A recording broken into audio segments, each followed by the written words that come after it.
listening to the No Invite Podcast. Season 3. The progression. Follow us on Instagram at no_invite_podcast or look us up on YouTube at No Invite Podcast. The best kept secret.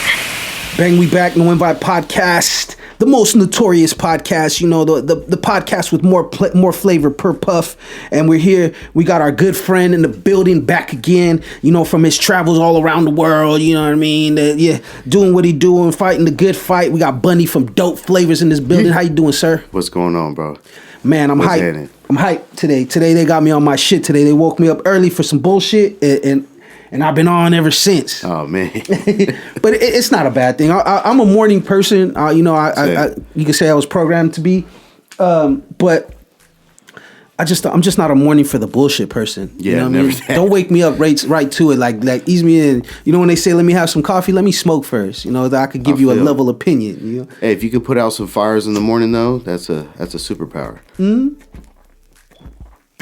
I'm all for that, but let me smoke first. Yeah. But first, let me light this weed.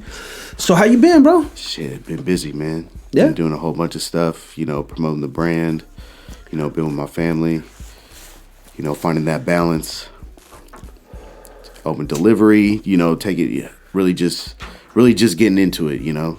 Taking it to another level. Yeah. Before we go any further, I just want to make sure that everybody knows this is episode 112, where the players dwell. You know what I'm talking about? And it is officially sponsored by Dope Flavors. Yes, sir. Yeah, man. You've been working a lot. I seen the launch. I seen the launch of the delivery. And, I want you to tell me, like, obviously that's like the natural progression, which would have been the natural next step. But how have you found your footing in the delivery service right now? Like, how is it going so far? So we soft launched back in October, right at Halloween, and we just, you know, made ourselves available in the 925. That's where we've been doing delivery on an ice cream truck model, scheduled deliveries as well online. And, you know, just getting a feel for it, just because we know that this is a highly competitive market. There's a bunch of delivery services everywhere. And, you know, if excuse me, you know, if the store isn't going to sell our product, then we need to become the store, you know, vertically integrate, you know, so that we're retailing as well as wholesaling. And yeah, bro, really just taking our time on the soft launch, getting all the payment portal and the website to where it needs to be. There's making it as easy as possible for people to actually access. For sure. And then there's going to be an app for, you know, customers, for our supporters. And there's also going to be an app on our end that kind of just coincides with like maps and fulfilling deliveries on an ice cream truck model or a scheduled delivery platform. And yeah, bro, just working out all the kinks. Oh yeah. Trying to make it as dope as possible, user friendly. That's the main thing. You know, from the 925, we'll expand into the whole Bay Area. For sure. Doing delivery. It's the foothold right here.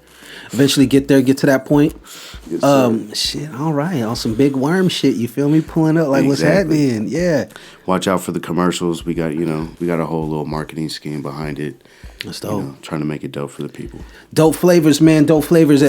Having cultural equity is important as much as social equity. You know, social equity, we got to make sure that the people have access to these to this business, to this formula, but also the social equity, man.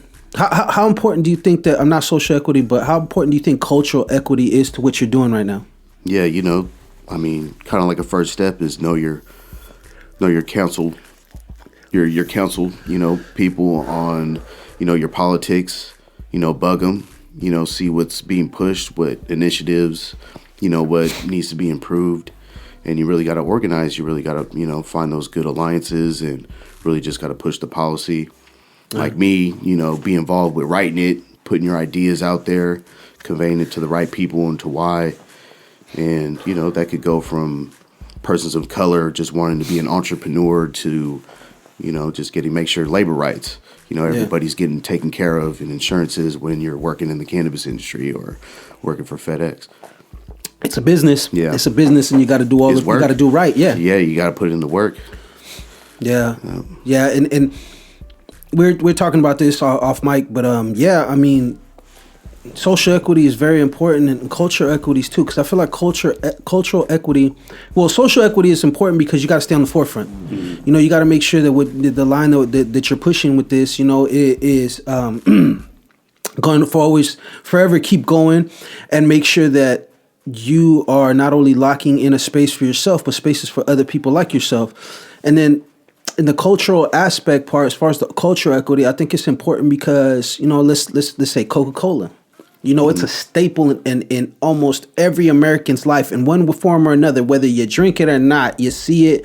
It's been there since you were a child. Yep. I'm sure that I don't think that there's a person on earth that hasn't at least tried it. You know what I mean? But the cultural equity, I think that they have, because it's such a giant, and so for all these years is what is actually keeping them on the forefront of, you know, for the consumers and stuff. And what you do, everything you do, the functions, the shows, the pop-ups, the records, the bridging the gap between the music and the cannabis industry, the business, the relatability, the merchandise, everything. I think, to me, that's what's gonna set you way apart from everybody else. Besides, obviously, because we're not gonna talk about the quality or the brand or in general, because we already know that's there. You know, a lot of people got a lot of a dope shit, a dope quality, a dope brand, but the problem is that they don't have that cultural equity. You know, like you. Yeah, for sure. 'Cause just like how you said, like Coca-Cola filled in all those spaces. Like you get Coca-Cola at a movie theater, you get it, you know, in your home, you get it at a game. So that's how they built the brand. They filled into all those family spaces and different type of spaces. When you're in the trenches and you just, you know, you in the culture, you with the people, you're touching the plant, you know, you're mingling and sharing community with other peoples in those spaces, you know, that you're filling those spaces. And that's what solidifies your brand. That's what gets you, you know, to where you're recognized on the same levels versus somebody just trying to do something on a big ass, you know, corporate platform and just putting something on it and then just trying to pump it that way with no recognition from, you know, the actual people that deal with it on a daily basis, the plant. Yeah, and see, the thing is, like, your approach and like the homies Juan's approach, Backpack Boys and other brands, is you guys are emphasizing that.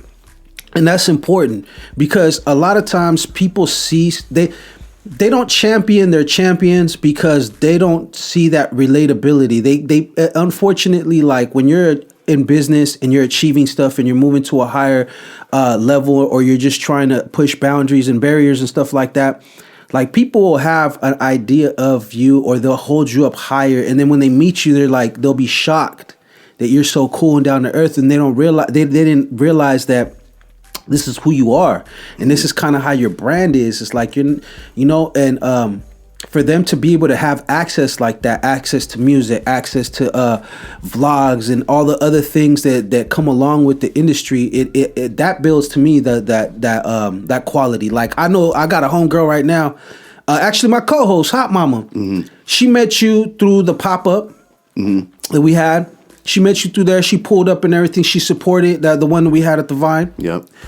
She pulled up, and now she's like totally into it. You feel me? And I see her the dope flavor shirts. I see her repping the brand. I see her buying the smoke. I'm like, to me, that right there is what's gonna set it apart from what you guys are doing from these corporations, because these corporations don't give a fuck, and you could tell because they're just trying to make it look cool and ride the wave. We still close to home. You know, we still doing stuff within our communities, with other people's communities, you know, just collaborating, you know, finding those good relationships and those like-minded individuals, and, you know, just putting in good work. Yeah. And you're just still in the streets. You're still amongst the people. You're still in the culture. You're not, you know, shut out. That's why you're still down to earth and relatable and recognizable. And, you know, yeah, we in it, man. One of these things that these corporations will probably never understand is, like, the weed community and people that smoke weed is a different community. It ain't just one set of people, and now even more because even less and less people are afraid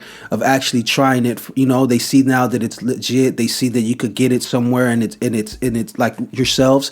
It's packaged, has quality control. It's all the things that people would worry about when consuming cannabis. They don't have to worry about that when they come to you guys because you guys are official, and you know, to me, that right there, when, like I said, and what you guys do, everything else is like what sets y'all apart. These big industry companies, they just want to, they want the sauce, but they don't know how to cook with it, really. And the way to hold that value is that, you know, you either support, you know, you support other operators, you support other brands in those communities, like by social equity, by women owned, you know, by, you know, persons of color, community or locally owned. Small craft, legacy farmer. So you just brought something up right now, and I want to ask them, give people your list, at least five things that you could do to help and support a brand such as yourself and other social equity brands that are out there, because just like anything else, people complain about music. They don't like music on the radio, but do you support the artists that you really like? So if you don't really support the artists that you really like, you can't complain about what's out there because you're letting them sit the table for you. So if you got 5 ways that somebody could help and support and actually show out for a brand such as yourself, what would it be? Usually in this culture, in this community, people do their due diligence pretty well with where they're getting their cannabis. So it's like, stay on that. If you don't practice it, you know, like that, you should, just because it will go into, you know, where you got it. You know, from seed to even the breeding project behind the seed, like, you know, where it really came from, you know, what type of energy was put into it. And then you'll find your brands, you'll find your operators, and then you know, buy that small craft, buy that legacy, buy that women owned, buy that, you know, social equity, buy that local. And that's the 5 right there. That's the 5. That's the 5 for you, y'all. And it's just basic. It ain't no different than supporting your local farmers and your local, you know what I mean, people that harvest and stuff like that. It's the same thing. And eventually, you know, what they're trying to, what you guys are trying to accomplish is basically just to be competitive. Because, you know, the big brothers come in, you know, and they're already trying to steal the sauce and the swag, and they think it is sweet. They don't realize that the cannabis community is just a little different when it comes to stuff like that. So, and that's why you still get, you know, like Cookies and Backpack Boys, they still get their love because that's, you know, they came from that. It's like they're bigger, they've scaled their businesses the way they have, you know. Obviously, more volume is needed, so they have to maneuver a certain way, but they came from, you know, the same trenches. They still got their fundamentals. They focus on quality. They focus on the culture. You know, it ain't just like some dude that ain't never smoked weed that's making decisions. You know, you got people that grown. You got people that fucking bagged it up. You know, took risks when shit was not cool. You know, just because they believed in what the possibilities were, and everybody knew where it was going. You know what I mean? At one point, once we went medical, you could kind of tell. You know, that was a while ago, but you could kind of tell eventually it's going to be a day when they just say, fuck it. You know what I mean? It's not that serious. Yeah. So I think that's dope. So salute to you for sure, first and foremost on that, because I got a handful of brands that I fuck with all the time and that I like. And my little filter came out. But the thing, like I said, is like, that makes to me, when it's a brand that I could relate to, a brand that I know what's what and what it came from and this and that, it makes me as a consumer just a better overall satisfied in what I do. Like you go to Nikes, you buy a certain pair of Nikes, you kind of know what kind of quality you're gonna expect. You know what I mean? You know how the Air Force Ones are gonna feel, you know how the Jordans are gonna feel. You kind of already expect that. So to us, all that shit's nostalgia, bro. If you think about it, that's all nostalgia. Weed is nostalgia. You know, a lot of us, you know, we had uncles that smoked, and we started smoking young and being wild and stuff, and it wasn't, you know, as much as they would like to demonize it back then or whatever. We knew that's why I said the people that actually consume cannabis and know what it's about, you know, and actually know how it makes you feel and knows the quality of it and all this stuff, they'll be able to sort out the bullshit. But that's the sauce that y'all never get unless you're one of us. So if you're trying to stand on the outside and do this, it's not gonna happen. You need a light? Oh no, it's still going. Cool. I did all right then. All right. But we in the building. Dope Flavors in the building. We got Bunny in the building. I appreciate you, bro. Always, man. There's a lot of shit going on in the world. You know, we like to talk about everything, and I'm glad that we got into, you know, everything as far as, you know, the brand and how to and what you guys have been up to. I know you got more for us, but I also wanted to talk to you and just get your opinion on some things that I've been seeing on the I've been seeing online, and it's things usually that could affect us. Yeah. You know what I mean? So, you know, Twitter, you know, we got Elon Musk running it like he's running it like death row is what I seen the meme, you know what I mean? And, you know, there's a lot of obstacles right now that are new problems, new age problems, because we didn't really, prior to having social media, we didn't really think about the possibility of these kind of issues existing. So first, I always tell people these platforms are private. You know, and if you don't believe me, read your terms of agreement and stuff. And it says all the stuff on there. They tell you everything. They don't hide it. They just don't make it easy or appealing for you to want to look into it. But what are the obstacles that you've been facing and seeing right now with Instagram and Twitter and when it comes to the industry? And because, and the reason why I bring it up, like I said, you know, Elon is running his ship a little different than good old what's his name, fucking Facebook, Mark Zuckerberg. You feel me? Yeah. I mean, Elon's got the Twitter files right now, so he's got threads of you know, covered up information from previous management. So that just goes on itself, like what's going on with Twitter, the circus, you know. But platforms like that are more open, you know, especially to cannabis. You know, obviously meta platforms, Facebook, Instagram, even TikTok right now, they got policies to where they'll just, you know, they're just going to eventually want to ban it. They got moderators that are just doing a lot on their job right now and just primarily targeting that type of community on their platform, and to where, you know, that hinders your business, that hinders your brand awareness, your outreach. And, you know, platforms like Twitter, you won't run into that. Other platforms like Social Club, you know, you won't run into that when it comes to the cannabis community. So those are the ones I'm really on or trying to build right now. Yeah, but IG presence is kind of like a, you know, a Mando thing too. So, but you gotta keep I'm it in like jail, so I'm babying my account right now. So. Your boy got 2 strikes on Instagram right now. They told him about 1 more, and I might be done for you. You feel me? 2 strikes on Instagram and real life. Talk. And life, yeah, exactly. I got 4 strikes right now. Shit, crazy. But yeah, it's the one where I always bug out. I tell people all the time, it's like, please do not be upset when these platforms move how they move, because in my opinion, and this is just my opinion, I can't say I've done too much research. I'm just an observant person. It's money. Yeah. Instagram changed the algorithm as soon as they started seeing all these people getting all their money, all this money off their platform, and they weren't getting a cut. And now you could say that they make money off advertisement and stuff like that, but we're talking about a greedy giant corporation now, you know. So they're not just satisfied with the advertisement. They got to find other ways. So in other ways, yeah, it's the algorithm. Now anybody can't blow up. You really want to blow up by these Facebook ads, these Instagram ads. You got to pay for this promo now to really get traction on our platform. And it's a business. They could do what they do, but I think it's just. It sucks. I think the algorithm also tells them how to do it, you know, what the sauce is. Like, you got to do this, be hard on this in order to be more successful and profitable on this. So they, you know, they put that in the testing, they see what works, and then they run with it. They run with it. Yeah. They make sure, you know.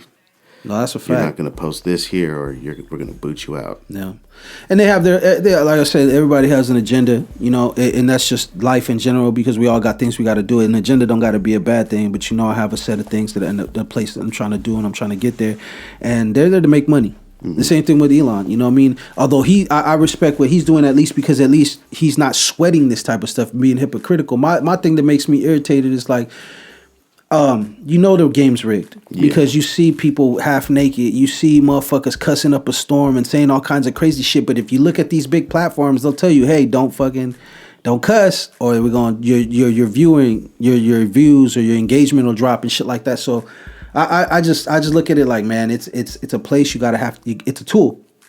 Yeah, you know? Somebody lost that tool and they don't like it that he's got it. So, you know, they're gonna do everything possible to, you know, eliminate that. To eliminate eliminate the Because threat. Twitter is a big platform. Like that's, you know, that could be used to fucking influence a mass of people for elections, for a survey that you like this, and that. You know, it could, depending on who's behind it. Yeah. Well, you seen how they did elections. You know what I mean? It's not a mystery. It's not what do you call? Have you seen that documentary on Netflix? It's called The Social something. I forgot what it's called. Damn, but it's talking about all this, and they talk about how, excuse me. You know, once they figured out how to use social media for elections and presence and all that, it just took a different whole form now, and that's basically what it is. I mean, in a nutshell, it's just it's a big tool that if swung in the wrong hands, it could cause a lot of damage, you know, and it could cause a lot of bullshit. They were not too long ago. They were I think they had hearings on Capitol Hill because of the way that it was swaying and influencing shit in other countries, and to, you know, so. Yeah, you have AI telling you how to be the most influential on a platform. Do you see that? A tech platform, and then, you know, you can weaponize that towards your campaign or whatever you got going on. Or to anything, really. Yeah. I mean, when you got that much shit, think about it. They there's a lot of shit that goes viral and a lot of shit that doesn't. You know, I'm sure the algorithm probably pushes what's the best look to go viral. What's going to make them the most money. Yeah, what's going to make them the most money. And then, you know, but that doesn't mean that they ain't other shit popping out there. It's just like what they show you is what they, just like anything else, is you only get a limited view. Have you heard of the new, have you heard of the once again, Elon, you know, the brainiac over there? I swear he's, what do you call that? Lex Luthor or some shit, you know what I mean? But, he acting like it. Yeah, he acting like it. At first they were calling him Tony Stark. At first they were calling him Tony Stark, and then they start seeing all the wild shit he's doing. It's like, nah, this motherfucker's probably evil. You know, he's probably an evil genius. And I don't know. Like, at the end of the day, this is just, you know, what people say and shit, right? But he has a new search engine. It's called something. I have to look it up. Oh, this is where I wish my producer was in the building because they could be looking it up for us. Mm-hmm. But they built a new search engine, and now it doesn't just search and like find you links to other shit. What it does is it searches and actually tries to find you a solution to your problem. You could also tell it to type you, like you could tell it, give it commands, now type me an essay about da-da-da-da-da-da-da. Yeah. And they said they gets really good, like where you would just have to go maybe some minor edits and change some things around, and you would fucking you could cheat music, song lyrics, creating rhythms and shit like that. Now it's capable of doing that, so you could be like, yo, make me a 1990s hip hop style beat right now, and it'll just. Yep, I think Elon even said it was scary good or something like that, if it's the same thing I'm referring to. Yeah. But yeah, what's your take on that? I mean, writing letters and writing music, they're doing AI art right now. Yeah. I think we're just seeing the tip of the iceberg. Yeah. So just get your popcorn and put your seatbelt on. Real talk. Because, I mean, that's artificial intelligence. That's pretty much better than our brains. Mm-hmm. You know? It's an outside influence. Yeah. So I think that the way I look at it is like, I think social media will morph into artificial intelligence totally. I'm not saying like us. It already kind of is. Like anytime that you get on these platforms, you're interacting with some form of AI. Correct or not? Like, you know. Yep, you are. It's the mostly algorithm. Through, advertising. They're listening to you. They're trying to put those ads in front of you. Trying to get you to listen to the right shit. Cross platforms. Yeah, so it's already there. It's there, and so you know, like you said, it's the tip of the iceberg, bro. Like we're as people, people are barely still learning how to get used to having this social media presence. Period. In general, like for this new shit to fly in here, I'm just gonna be like you said, get your popcorn. You don't know what it's gonna be like or how wild it is, you know, because even I mean, Elon wants to put something in your brain now. The new Neuralink or whatever. He's experimenting on chimps. I'm gonna tell you like this. He's looking for human volunteers.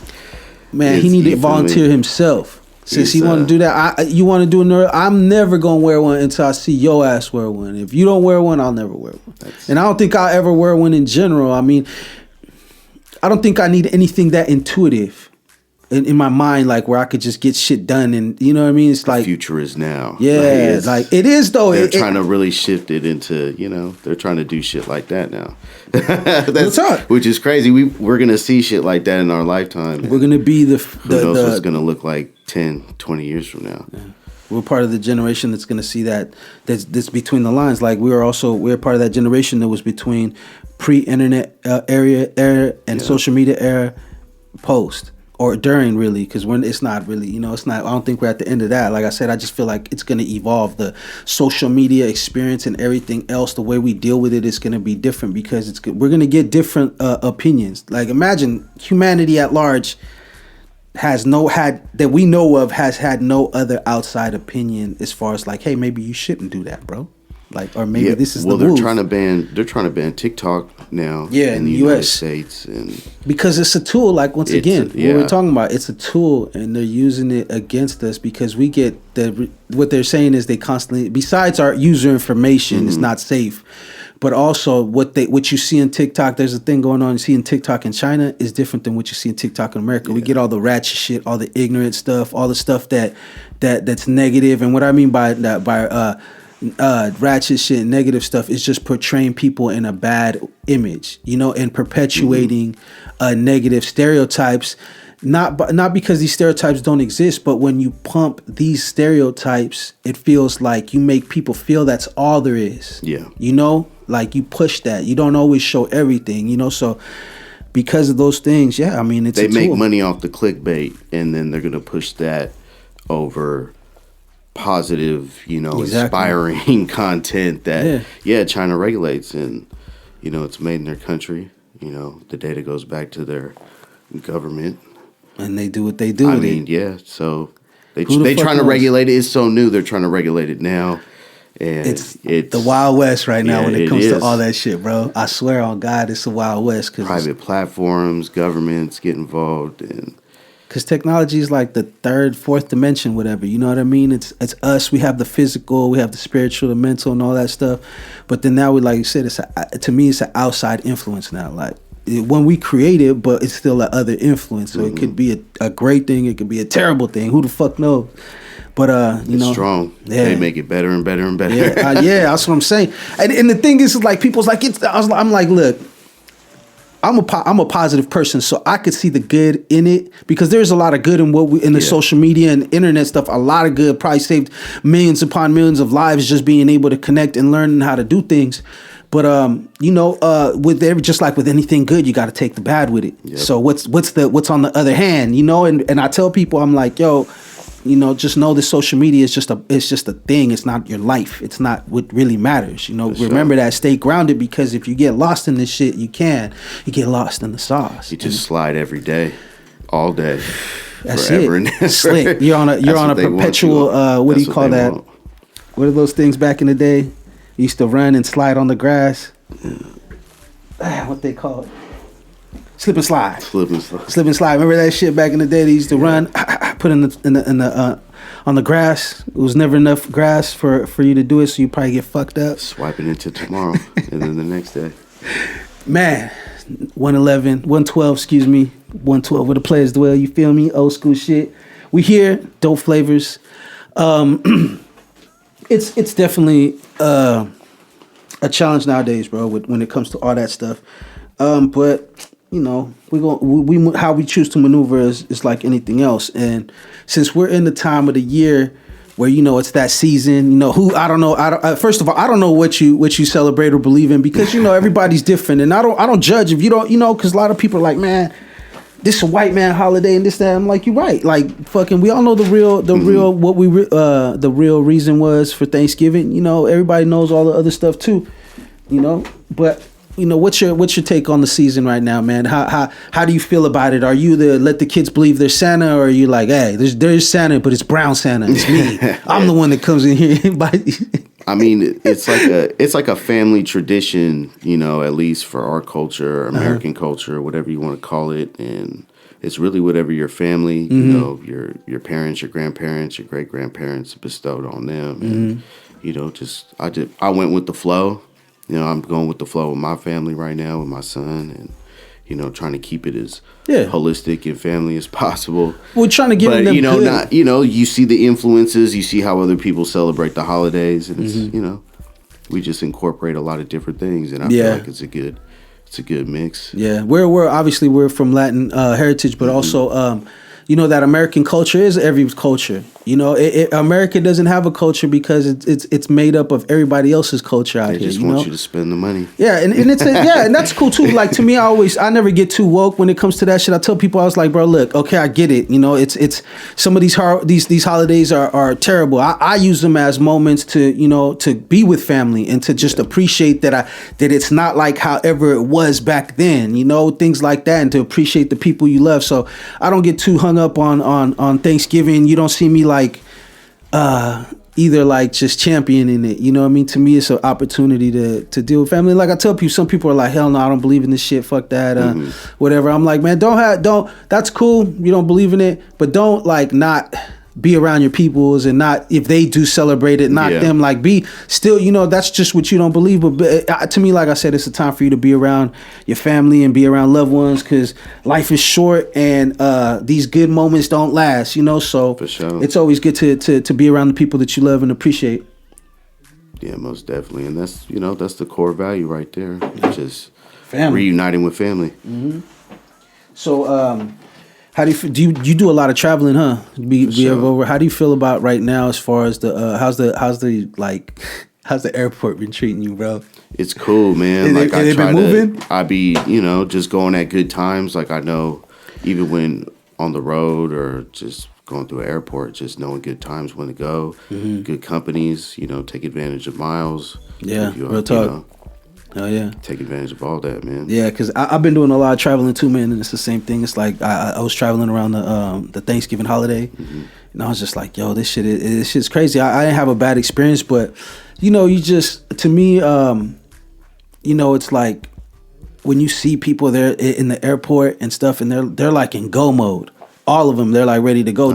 So it's like it's like riding BART to me now. Yeah. You just gotta keep up. It's a high paced thing that you're doing, But that's dope. The reason why I ask, because a lot of people are going to be doing a lot of traveling right now, and I know that you travel, and I just wanted to see how you deal with it, how you handle it, because it's a chore. You know what I mean? It's an experience. You got to. I'm on a job until I sit down in my seat in the plane. Yeah. I'm just trying to get there. Chances are I'm running a little late. Yeah. You know what I'm saying? That's what I mean. But like, yeah, it's crazy. Working hard to get to that gate right now. Yeah, and a lot of people are like that. Like I had this experience when I was there, because I'm how we are, bro. We're observant. I'm not gonna say too much when I'm out there. I'm just gonna be paying attention. And this girl, like, she was trying to do like some fadangly moves, like but for no reason though. Like I don't even understand. I was like, I just trip off on how she was just trying to sneak into here, sneaking. I'm like, bro, you don't have to sneak. Everybody walks through here. Like the way she was moving, it was just weird. And then you do get the weirdos at the airport. Those are the ones that I be looking at. Like I don't ever sweat like some shit happening, but when I see people moving weird, I'm like, bro, what's your problem? Like you good? Like, you know what I'm saying? Like what plane are you on? I'm not trying to get them. Like getting on that plane, man. Fuck that. But I've been doing some traveling and stuff like that, and you just come across characters and shit, and the shit be kind of funny. It's definitely an experience, and I think like you, since I'm more newer to more traveling, like what you said is like real, because if you pick the right times to get to where you're going, you plan it out really well, it's a lot smoother than just last minute, or I got this. Like I missed my flight and that fucking sucked. That put me on a layover and some more shit. I was like, man, I ain't never had this shit happen. Because you're already on a schedule. Yeah. So you just gotta pick those good times. They literally closed the door on your boy's face like a movie too. I was like, damn, I'm coming around the corner. I seen them. They're like, shh. I'm like, hey. They're like, nope, it's a wrap. Yeah. I was like, bet. I ain't even gonna argue with y'all. I respect it. It is what it is. I gotta do better. You know what I mean? I'm late. So that's what's up. Man, we're gonna take a quick break. Known by podcast. Episode 112. Official. Sponsored by Dope Flavors. In case you didn't know, we're gonna talk more about that when we get back. Bang back, episode 112, No Invite Podcast. Sponsored today by Dope Flavors. We got Bundy in the building. How you doing, bro? What's going on, bro? Dope Flavors. Dope Flavors, and we back. And we're talking a lot about what's going on, and one of the things that, like, to me, the podcast, we have a lot of friends and a lot of associates, and you're one of the friends that we could say that is our resident expert on certain things. Like, I'm not gonna sit here and talk too much about some shit that I don't know. I just, like I said, I'm observant, and what I do read, I feel comfortable enough to make opinions about things if I have to, but I definitely don't know a lot of the education, So we have you. We have Britt later on coming on. She's our resident mental health expert, and it's the same thing. She's just, I know about mental health, but am I versed in it? Am I constantly working at it every day? No. Your boy's a little, got a couple sandwiches short of a picnic basket over here, but we're making it work.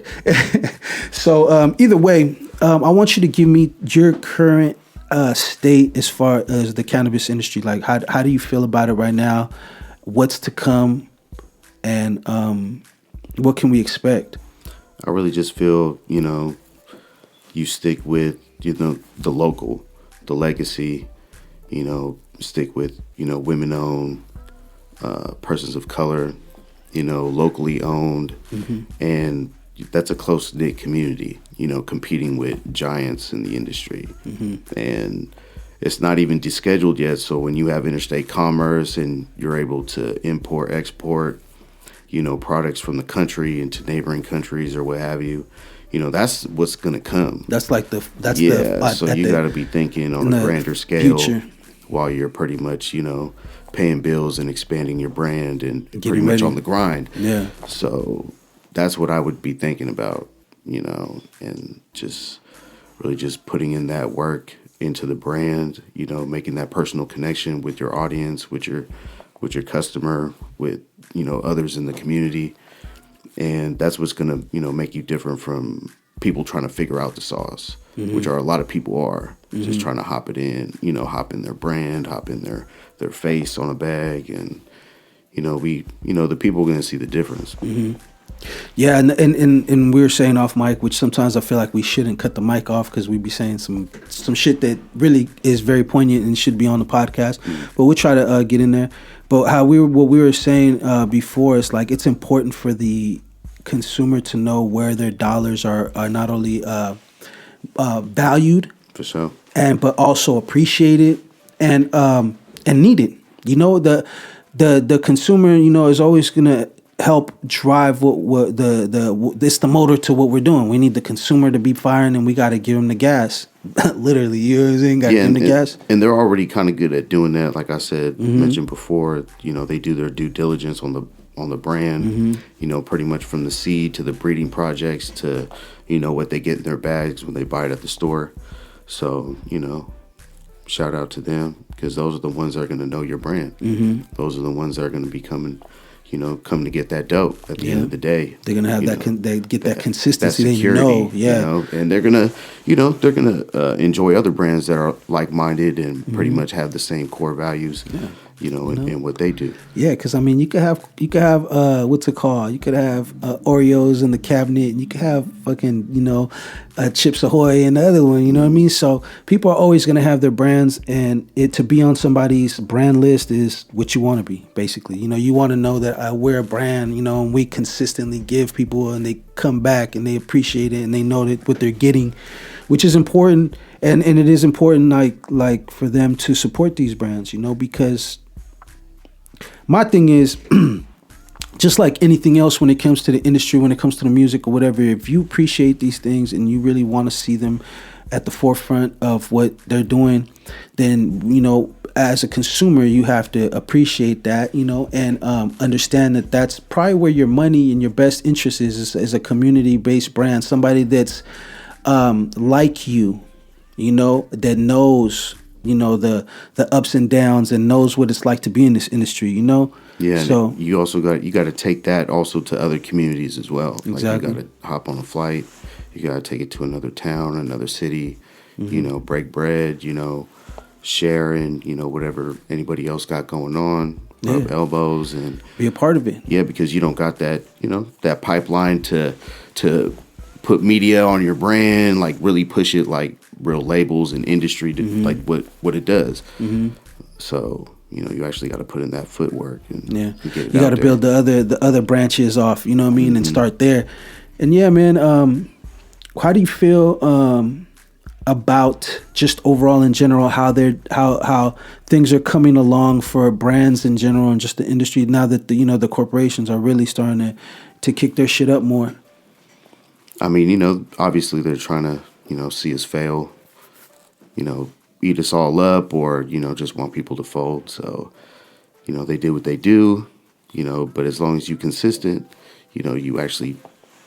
you're putting authenticity, you're putting, good quality into, that cultural aspect. currency. And you got a good foundation from where you from, like, you do what you do, like you're going to be successful. You're going to sell weed. You're going to build that connection with the community. They're going to support you versus just, paying out of pocket for this. Yeah. Out of booth. Yeah. And that's what we see. Getting some bullshit too, probably. Yeah, you see it, whether you're, you're on Haight Ashbury, you're at the Emerald Cup, you're, just at the sessions, like people, they want quality behind what they're putting into their bodies. Yeah.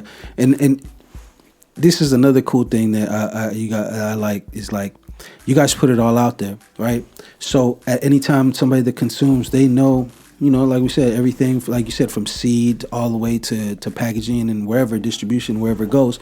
But also, like, when I tell people, like, the importance of this, think about it, is like, what companies really do that?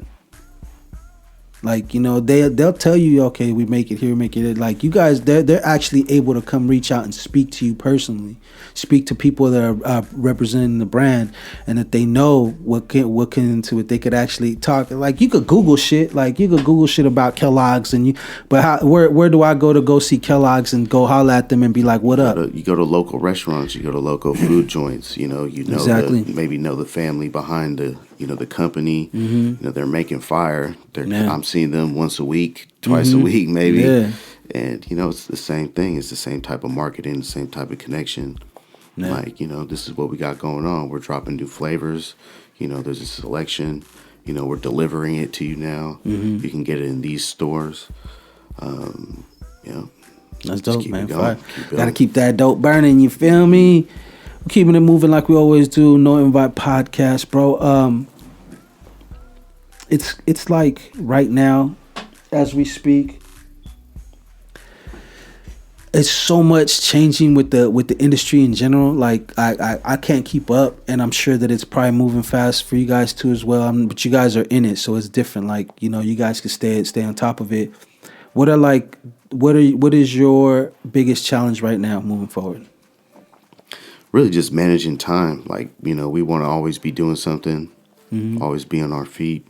And, I feel like we're doing a good job at it. Like, really just... Ain't enough hours in the day, though. Really, that's what it is. And at this point, growing and just being a close-knit team, like, I be doing a lot, a lot. I'm a man of many hats right now. So, and I'm learning a lot.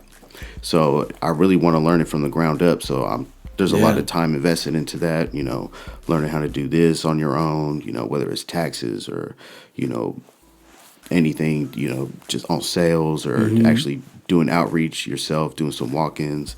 And yeah, bro, just learning from that bottom going up. Through it, man. It's the journey right now. The journey is now. For sure. That's dope, man. What's it called? And I know you guys did the Emerald Cup. You guys were out there ripping hard. You had the team out there. Any like other events you got coming on right now that's going to be coming up, or where people could go actually and be like, yo, let me pull up and actually see the culture? Yeah, we're dropping a music project with Filmz. It's dropping on the 1st. You know it. Shout out Filmz. Shout out Filmz. We're going to do an album release party on the 7th. That's the weekend we're looking at right now. So stay tuned. More information. And those are probably like the close ones right now. The more immediate We're kind of ones. more looking into like the scheduling for the spring. Spring's when it's then, that. 420. Really just getting new product to you coming into 2023. Yeah. Dropping a couple new concentrate SKUs. So best believe you're going to get more of that award-winning concentrate. Got some cooking with the Backpack Boys. So early 2023. Shout out to fellas, man. You already know. Shout out to fam. And yeah, man, Like kind of just we're coasting out the rest of this year. It's coming to an end, and then we're just gonna keep it right Lining in up. the ass. Yeah. Right when it go into the new year. Yeah. That's how I feel like, yo, right now, you know, not it doesn't seem like much is going on, but I'm busy, you know, and the things that are lining up is like all year round we're always constantly lining up new shit, but you know the world kind of resets, you know, at the end of the year, and it's a thing for people to, oh, this is when I'll start doing this. Like we've been doing this shit all year, we do that, and it just so happens the new year comes and we're gonna continue to do that shit. We're lining up new shit for it, and that's what it is. So much things going on New Year, bro. So much success for you, bro, and everybody. Shout out Rosemary Jane. We were up there last night for their Equity Awareness Day. They usually have it like on the third week of the month. They usually have an Equity Day. That's dope. And we're always up there. They're, you know, they got the consumption lounge in the back. Where's this at? It's in Oakland, Lake Merritt. Oh, okay. Rosemary Jane. Check us out next month. Like I said, they do a monthly thing, and yeah, there you go. It's a cool spot. There you go, right there. That's a spot for them to pull up, and it's a consumption lounge, so you could go get you some dope flavors and jump in the back and actually smoke it, put it in the air. You feel me? I'm really digging that. I'm digging the consumption lounge thing, and I see it starting more and more starting to pop up, which is needed. Mm-hmm. I'm waiting for them to do the movie theater with the big chairs like that, and you can smoke. You dig? I think it's coming. Yeah, I'm sure it is. Like they're gonna get my money for sure. Yeah. You know, give me a little booth where we could have the little recliner seats, an ashtray, some, you know what I mean? I'll bring my own little whatever. I could buy some there as well. I'm gonna buy food. You already getting my money for the ticket. They you finna get it too. They gonna get this money, bro. They gonna charge a few dollars extra than the already overpriced theater food right now. Yeah. But it'll make us want to go. We finna pay it too. Yeah. We will pay. It's gonna make us want to go. That's date night right there. Yeah. You feel me? Because like, come on, let's go watch the new movie. High as fuck. In there lit, drinking, having a good time too. Because I mean, you know, a little alcohol, maybe a cocktail here and there ain't gonna hurt nobody. Yeah. You feel what I'm saying? But I'm looking forward to the days, man. Yeah, to me, it's very much the future's bright, bro. I see what you're doing all the time. I salute you always. You always got a spot over here at the Knowing By Podcast. If you want to just like be a regular once a week, once a month, whatever. I know time is limited, but whatever it is, however you want to come through every episode, if you want, you're always welcome here, bro. You know, I appreciate everything that you do. Shoot the shit. Yeah, man, shoot the shit. Like, I want to talk more about other things, but you know what? I kind of need to get you. I need to get you in the room with the rest of my co-hosts, or at least on Zoom, because they're the wild cards. You feel me? Yeah. They get me on my comedy shit. When they're in there, I can't do nothing but laugh and crack jokes because they're hilarious. So they're going to be joining us later on. I know you got things to do. You're always moving and grooving, bro. How can they find you, the brand, whatever you want to put out there, especially the brand sponsored by Dope Flavors? Once again, there you go, Knowing By Podcast. You see the man smoking on the logo. He's smoking that shit. He's smoking them Dope Flavors. You feel me? Go ahead. Yes, sir. Yet _D_flavors, dope _flavors _ on IG. Go to Social Club. We're verified just at Dope Flavors. Don't get scammed. We are verified on Social Club. Like, you know, come check us out. You know, we put flour on there. We put whatever, you know, you know, and it's cool. Like, and on Twitter, you know, they're not tripping on us, you know, posting flour, doing, you know, so we're trying to make our Twitter presence known. This Dope Flavors _ and then check us out on our website, delivery in the 925, soon to be the whole Bay Area, is dopeflavorsdelivery.com.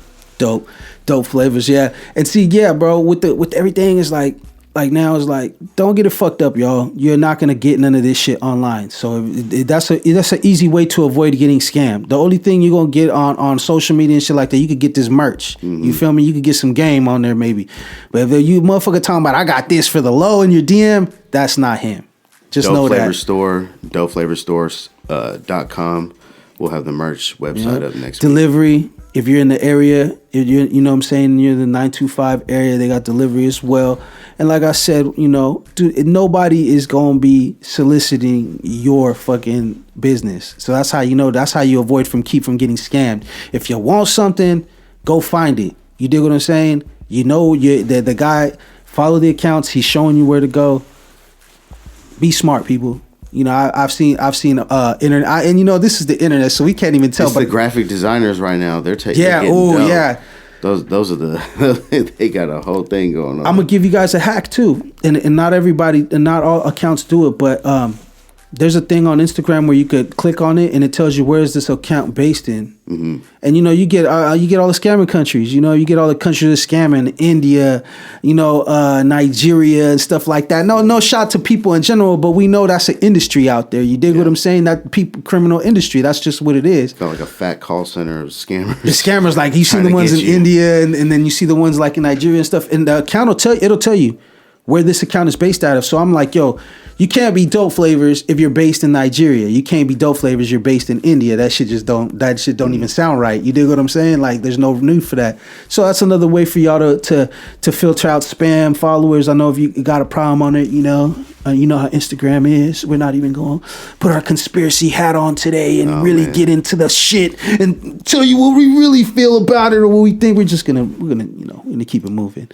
Bro, I appreciate you, man. Like I said, always welcome, man, and always come back, man. So, you're our expert, bro. When we need to know things, and the consumer, the people that are out there need to know things, bro. We want to look to you and be like, yo, what you got for us? Drop us a little gem or something, just something to help us support each other, man. When you support good brands that support the community, that support the economy, they support you, and you may not feel it directly, but you will see the residual from it.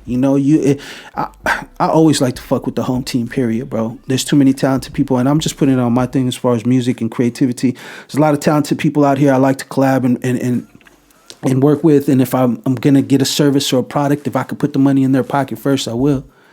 Because I know in one form or another that money's out there circulating in my area. It's circulating in people that I know. It might land in somebody's pocket that I know and help them out. You dig what I'm saying? So I'm always gonna fuck with the home team first. It's important, man, and I think it's important. We should look at these brands, these social equity brands, and these brands like.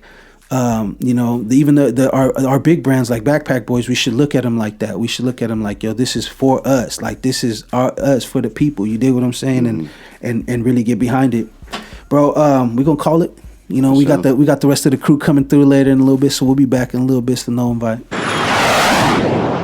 And we're back, No Invite Podcast, episode 112. We are at the official last episode of the season. This episode, y'all know that voice.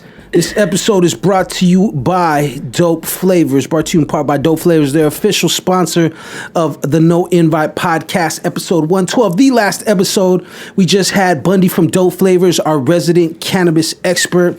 He is a gentleman that is a part of the legal cannabis industry. Let's get it correct. Yes. He's legally in stores. He works with equity brands. People that are trying to get their footprint in the game from our communities. You dig what I'm saying? So big shout out to him. Big shout out for the sponsorship of the show. A lot of good things, a lot of dope shit moving. We got the best kept secret in the building. What's up? You know it. Hello. Ooh, how you been? Oh my God, cold as fuck. I am not ready for winter. Period. I'm not. I'm a tropical creature. That's where I'm at with it. About to burn this stick right here. We're gonna heat things up. Oh no, wait a minute. I can't. I gotta fall back. You know what I'm saying? You don't have to. You're fine. Yes, I do. I appreciate it. But look, I will for you. For you, I will. So you know what I'm saying? So, how you been? I know you caught the last podcast. Yes. And forgive me for holding you down. I wasn't specifying it towards anybody in particular or anything like that. I was just making a general statement as far as like how I feel about people that don't got no motherfucking business, doing shit that they doing, but they do it anyways. All up in everybody's business but their own. Bored as fuck, ain't doing shit. Got a fucking dry ass coochie. Dead cat ashes sitting on their fucking banister in their house because that's how bored and useless their fucking life is. Christ. Whatever. Out the window. It ain't even been a few seconds, you know what I'm saying? And Anne's already out the window. I'm driving this shit. If Patty was here, she'd be pulling the what do you call that?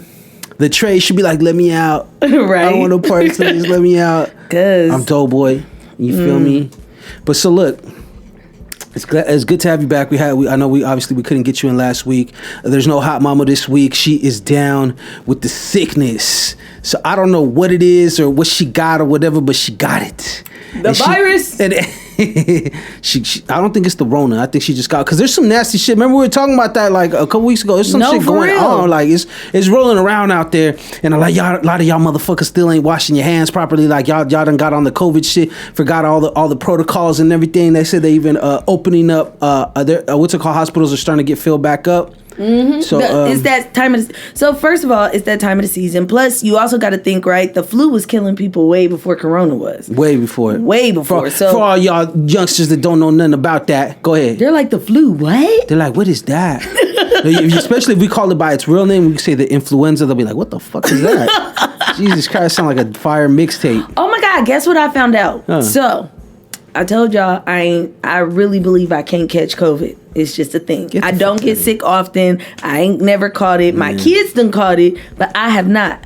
But I had read that anybody who's like an old blood type has a less likely chance or haven't been catching it, and I am O positive. I said, shit. Okay, well, there you go. Come through.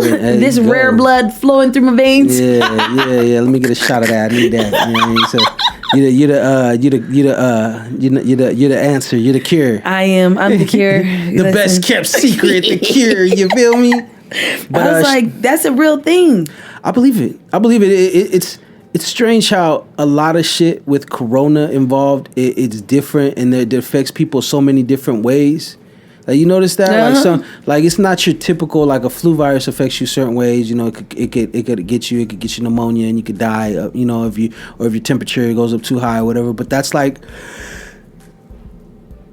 well, it's like everything else. You know, that's in extreme cases or people that are what do you call that, high risk or whatever. But nah, it's a trip. It's a trip, man. It's a trip how many different side effects that they have. It has in people, long-term effects. And it's a trip, and most people don't want to say it, some of them side effects that are popping up because of that vaccine, too. But, man, why they talking about they got a pill? I said a pill to keep you from, like, getting it or some bullshit. I'm like, how is it possible that HIV and AIDS have been out for fucking ever, and y'all came up with this stupid-ass pill in 3.7 seconds, but people are still dying from HIV and AIDS? Fuck out of here. I don't. You know, and more power to anybody. If you feel like, you know, the vaccine, I don't even know if it works or not, because the most sick people that are sick are the ones that are fucking vaccinated. So that's a fact for anybody out there that need to go look that up. But my thing is like this. It's like, I am not going to be taking anything that hasn't been extensively researched. Think about it like this: how many years upon years that we add baby powder and talcum powder to kids' butts and chafing areas and stuff like that, only to find out that it gives you cancer? Exactly. How many years have people been putting perms? Black women have been putting perms in their hair, and they connected it to when it seeps into your bloodstream, and it's been connected to like some type of cancer. Like, fuck out of here. I'm not taking none of that shit. I tell people all the time, it's like, yo, you got to be real careful what you put on or put in your body because of that. You know, that if some shit's unnecessary, like, I get it. You got to brush your teeth, got to put some deodorant on. Mm-hmm. And you can find healthy alternatives that doesn't have as much chemicals as Right Guard and all the shit that's out there. But then it's like some people just do extra shit. And I'm like, bro, how do you expect that not to have some kind of negative effect on you? I don't get it. Anyways, listen, I just want to, first, let me say this. I don't want people to think just because I don't believe in it that I am anti people doing it. I feel like whatever you got to do for you to make yourself or your family feel safe, that's cool. The only issue I really be having is when people try to push it on someone else. Like, you're trying to force me to believe that I should do it because you felt like it was best for you. That's a fucking problem. Nah, y'all got me fucked up. I ain't been sick since Adam and Eve, and I still ain't taking no goddamn shot. I ain't doing none of that shit. So as far as I'm concerned, y'all take that however the fuck you want it. Y'all live y'all life, and I'm gonna live mine. Well, free. I think you know, we all should take a page out of that. Exactly. Sick free. Sick free and Royd over here, the magician. But I don't know. You're free to do whatever you want and believe whatever you want. I tell people all the time, that's fine with me. If that's what you want to get down on and you want to get with it, I'm okay with that. But I hate when people try to push their shit on somebody else. Right. Whatever it is, their beliefs. I mean, we're obviously not in a perfect democracy, but it is a democracy, and we are all allowed to believe what we want to believe. We're all allowed to, say what we want to say, but there's consequences for everything. I mean, you seen it. Like, you can't, certain things that they will get you for if you believe them too hard. You know, word to Kanye. You know what I mean? They will get your ass. Although I will say, I know it sounds fucked up, I kind of understand what he was trying to say. Well, that's been his biggest problem, what they're saying. I mean, he is, for being as smart as he is and for being whatever, whenever he's trying to make a point sometimes, I think he leans towards the controversial. You're right. You know what I mean? So he could, like, I don't know, like, whatever, garner more attention. Because it's always been, like, for me, just watching him over the years and all the shit, he's mastered the art of manipulation, and every time that he would go on some shit like this, it would always be an agenda to it. It wouldn't be like, oh, I'm fighting for the truth and the justice and I'm fighting for my people. It's always an agenda. He had something coming. He had something to be released. He had something this. And basically, this is how it started, and he ended up saying some shit that he thought would be easily to walk back, and he couldn't. You know what I mean? Now, see, because I have a different opinion about that. Because they said that he did it because he was trying to get out of his contract. That's what I'm saying, and he got out. Yes, but also look how much money it cost him, though, besides those things. It cost him a lot of money. It cost him a lot of, we were talking about earlier, is what's called cultural equity. You know, a lot of your main people, you still got a lot of people that support him, I'm sure, but a lot of the people that really loved him and supported him from day one don't fuck with his shit no more. Don't fuck with, don't want to hear nothing he got to say. I still feel like okay, we'll say I'm going to watch him. Because I feel like if he already had something else he had in the works or he is working on and he just needed to get out that contract, when he drops something, he's still going to make money. He just is. I just think what I'm saying is I think that I feel like he didn't think it would get this far. Like, yeah, because he started saying the anti-Semitic shit and the Hitler shit. They're saying now that he's been saying it all his career. But they're saying he started saying that now because he wanted to get released from his contracts. He wanted to get this. But there's just some things, like I said, you can't walk back, especially if you stand on it. Like, right. Like, let's say if that was a white man, he was saying stuff about black folks or Mexican folks. You really can't walk that back. Once you could say it and try to walk it back, but once you say it and stand on it repeatedly, there's no. Because he apologized, but then he turned around and said some same old shit and talking about Hitler this and Hitler's. I mean, out his own mouth. Yeah, and that's where I guess I don't know. I don't know if I'm trying to. What's it called when you're trying to like be the voice of reason? Yeah, you're trying to be impartial. But I'm trying to be impartial, but also I do feel like I didn't listen to the whole thing, so let me say that. I only listened to part of it. And it kind of just sounded like he was basically saying, like, you can find good in anybody or any strategy that they like. It almost sounded like you just studied a little bit of everybody, good, bad, or indifferent. It didn't matter. It didn't matter if the person was like a Hitler, a Trump, a Bill Cosby. You kind of get what I'm saying? Let me ask you this though: if it was a white man, would you give him that much grace? I have given white people that much grace. That much grace, where they're like, there's good in the Ku Klux Klan, and there's, the people that do that is. But in reality, if you look at I actually have. It's unfortunate, but the truth is, I actually have. If you look at white culture strategically, the way white folks have moved, I think anybody who is driven by power hunger, they made strategic moves. It's an unfortunate truth, and it has made a lot of people suffer, but it is still the truth. You kind of get what I'm saying? Yes. I don't like it. I don't appreciate it. I don't agree with it. No, I get that part, though. But at what point? Because I'm going to give you another example. It was like Charleston White. I don't know who that is. Oh, my God. Well, he's got multiple videos where he's just like, fuck Mexicans, fuck wetbacks, fuck his own people, fuck the Crips, fuck this, fuck that. Racist shit out of his mouth. And people still give him a pass. And I trip out because I know for a fact, had it been a white man that said that shit, they wouldn't get that pass. They wouldn't get that pass. What's his nationality? He's black. Really? Yeah. Same thing with Kanye. Had it been Kanye, a rich white man, had Bill Gates said all that shit, I doubt people would be giving him But grace. I feel like the foundation would probably be different. That's probably the basis for why people give them passes.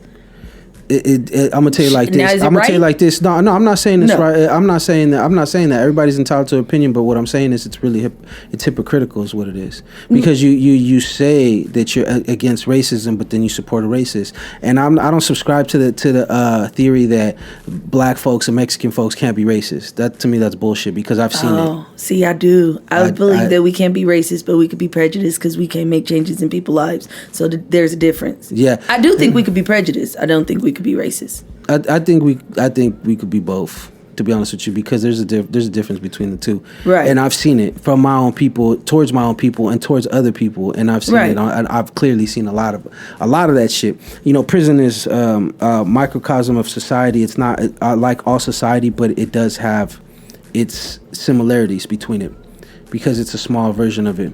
That's neither here nor there. What I'm saying is that I don't think people would be giving him a pass if you like that. At least, I'm not saying no people. I'm sure white people would be trying to give him a pass, just like they were trying to give Donald Trump a pass for all the shit that he was saying. Right. But at the end of the day, you know, I don't. To me, I just don't like the hypocrisy. So if it's bad, let it be bad all the way around. But I think that's just like a part of human nature, whatever. Like, when Trump was doing all that shit and he was saying all that stuff, there were a large number of people that were super anti-Trump. And this is just my logic, so I don't want nobody thinking this is representation of anybody other than me, the best kept secret. I personally was happy when I heard it because I don't have to guess about how you fucking feel about me. One of the biggest issues that I have and one of the worst things that I feel about, like, I know you're gonna say I do that East Coast, West Coast shit all the time, but out here, we have to, like, you fake nice to me, but in reality, you are secretly hating me. I'm comfortable with Trump saying it because now I know how to move around you. If it's going to benefit me, if I could get something out of it, I still may deal with you. But the fact of the matter is, I'm always have one eye on you. Whereas you get some people, regardless of whether they are white, blue, purple, green, whatever, where they will play the role so well, but still go home and teach your kids some old hateful ass shit. You kind of get what I'm saying? So I guess verbalizing it hurts people's feelings that you're saying it, yes. But the fact of the matter is, there are... are... That's not what it is for me. Oh. Well, I mean, that's not what it is for me. What it is the problem is like this with anything else when it comes to disrespect. You open that door, more people are going to walk through it. And that's when we started, you seen all the little racial shit that was going on. You seen all the white folk. You notice, like... It's one thing, we know that this shit exists and it's always going to be out there. There's always going to be motherfuckers that feel that way. But it's another thing when it's normalized, because that's like a tactic that was used by Hitler, was to normalize hatred and normalize dehumanizing people. So if you notice, I don't know the numbers or whatever, but the police shootings and racially motivated shit hasn't gone away, but it's not as sensationalized anymore, and it's not as the forefront at people, because I feel like when you have somebody that's out there disrespecting, they make the next person feel that it's okay. And we've talked about that. It's you think Trump's gonna save you? Trump ain't gonna save you. And that's what the problem I have with it. I like knowing where the line is drawn. That's cool with me. But the problem is that when you're somebody like in the presidency, where you have influence over a large amount of people, and you're publicly disrespecting them, and there's no consequences for it, like I said, because like had it been somebody else, and we've also seen like Kyrie. I don't like what's going on with him. Because he quoted a movie or posted a movie that had anti-Semitic shit in it, but I mean, he apologized and he said he didn't know, he wasn't super educated on it. That should have been it. Right. But you see how they came for him, right? Right. That's the hypocrisy type of shit that I be talking about too, though. Right. Because how many white men that have done some shit like that, like I said, the sitting president said some racist shit or some stereotypical shit, and what happened? Nothing. What was that one woman that was a cook? She was a very famous Southern cook. Paula Deen. Yeah. I feel like when it happened with her, everybody kind of just like, it happened, it stopped for a second, now she back. Exactly. But you know, with certain people, especially, I'm not going to categorize it, but with certain people, they could be fucking chomos and pedophiles, and they're just going to try to humanize them some way. Right. Meanwhile, they're trying to tell us that Tamir Rice and everybody else, and you know what I mean, and they got killed by the police and whatnot. Oh, they were trying to paint them as criminals. It's like I said, I really strongly feel you are what you allow. So if you allow someone to disrespect you, then you're opening the door for everybody else to. So that's kind of in a nutshell is what it is. Like I said, I don't agree with the Kanye shit. I don't agree with what he was saying. At the same time, I could look at it honestly and be like, okay, I think he was partially not aware of how he was saying things or whatever, and then partially it was a power move that probably went too far. And what can he do now? Like, you know what I mean? Because it's always been another level with him. Every time he takes it to a new level. I think that's also because I don't care what nobody say. Kanye West mentally is unstable. No shit. And I think his mother was keeping him together. And he left his mother and went to whatever random bitch he was fucking on, and they don't care for him the way his mother would have ever done it. Yeah, and I wouldn't even say a woman he fucking on, just people. Like, remember Birdman, Mr. Fuck You, that used to walk around here? He used to, like, when his mother was alive, you would have saw an entirely different person than what you saw after his mother passed and she could no longer care for him. And I think it was like his aunt who was caring for him. That's when we started seeing the flipping off every single car, the starting to look like you're dirty, the runny nose, the clothes falling all over your plate. He wasn't like that his entire life. So that's why I just be like, mental health is like a major thing, and it's not like, and I know for me, like, my son is autistic. So one of the things that I am so big on is not only do I want to teach him how to care for myself, but even who would I leave him with if something happened to me, is like a huge like conversation that needs to be had, because these people be falling off and it's just so unfortunate. I mean, I do agree with you though. I do feel like people, you can open a door for everybody being disrespectful. I guess for me, it's just more so I know that racism exists, and I know that some of y'all feel this way. I don't want you to hide it from me. I want you to tell me so I can move accordingly. I don't want to be shaking hands or pretending like we friends or coming to your house or going to dinner with you. I don't want to do none of that shit. I want to know where you stand, and I want to move accordingly. Yeah, facts. No, that's what I said. I don't mind the line being drawn. The thing is that I don't like how people with a lot of influence could get on these platforms and say whatever they want. But then it's like when it's somebody like me just trying to sell my products and shit, or I'm just trying to post a meme, and I'm getting flagged. And we talked about that shit too. It gets when they ghost block you or whatever. Yeah. Ghost ride you, whatever. When they ghost ride the whip. But look, so we're gonna take a quick break. We're gonna get back to it because we got a lot to talk about, and especially what we're just saying is actually segues into our next topic. I think Patty's here. We're gonna go let her ass in, and we'll be back. What a bitch. Yes. A bitch indeed. The technology's a bitch. The technology was hating right now. And we're back. No Invite Podcast, episode 112, season 3, the progression. We are on the last episode before we get this break, and we have a rare sighting, and it's like, whenever you it's like a UFO. Yeah, I know, right? Oh, it's a miracle. Should I be scared? Is it a bird? Is it a plane? Should I be scared? It's Miss Patty, y'all. We got producer Patty in the building. How you doing? I'm good. How are you guys? We're fucking great. That's how we are. We're fucking excellent. Right. Woke up this morning. We're amazing. Woke up this morning and pissed excellent. Yes. I just wake up in the morning and I just...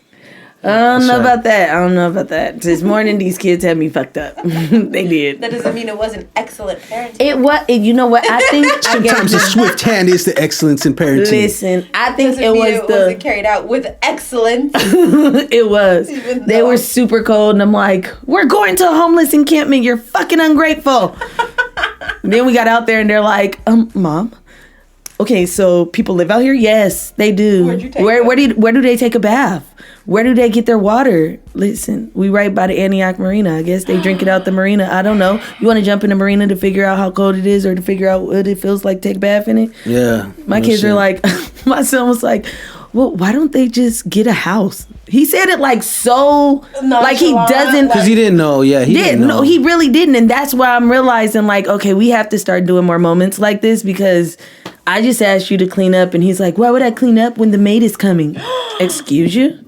Oh my goodness. I know. My kids are fucking horrible. They're horrible. No, that doesn't mean that. It's just funny because just the audacity of children at times. Right. And you can have the best parents in the world and still kids be like that sometimes. Real audacious. Like. Man. So yeah. So we went down to the homeless encampment. I wanted them to fully understand. Then, I don't know if people are familiar, but like in the Antioch area, a lot of the tents are set up along the marina. Yeah. So we tried to go over the tracks, and then I heard Amtrak coming, and so I'm like, run back. We don't want you to get hit by a train. It was like such a little so we're trying to teach a life but- lesson. The life's about to end and shit. Like This ain't that's Stand the life By lesson. Me. You don't want to clean. Your life is in jeopardy. Right. Like, we going to homeless encampments. We going by it the is- train tracks. It is a good lesson though, because when you, especially when I he do don't like that understand that, approach. I he think don't that's very understand cool. that, That's and, very and you awesome. gave him an explanation. But not only that, it's one thing to tell him like, oh, this is homeless people, or homeless people are out there, and this and that. It's another thing for them to see it. right. Yeah, that's what I was saying. Like, it's super. I think that's super dope that you're just exposing them to different aspects of life on all levels. Like, Right. Because that's very true. Like, we know people that are close to us that are homeless. It that could be us. And also, I God forbid, think it was you know, important for them to know that homeless doesn't have a look. Yeah. There are people that are sleeping in tents that do make it to like free showers, and they look clean. They're walking around just like us. They're going to work every single day, and they are still stressed the hell out. Right. So that's why I really wanted my kids to understand, like, I work really, really hard for y'all, but this is what life could be. I Exactly. could just not give a fuck. So Yeah. Or it could just take a turn for the worse. Like when I was living in Martinez, you know, it's a nicer area. You know, it's obviously it's Bougie. It's just a little bit. It's a little hillbilly-ish.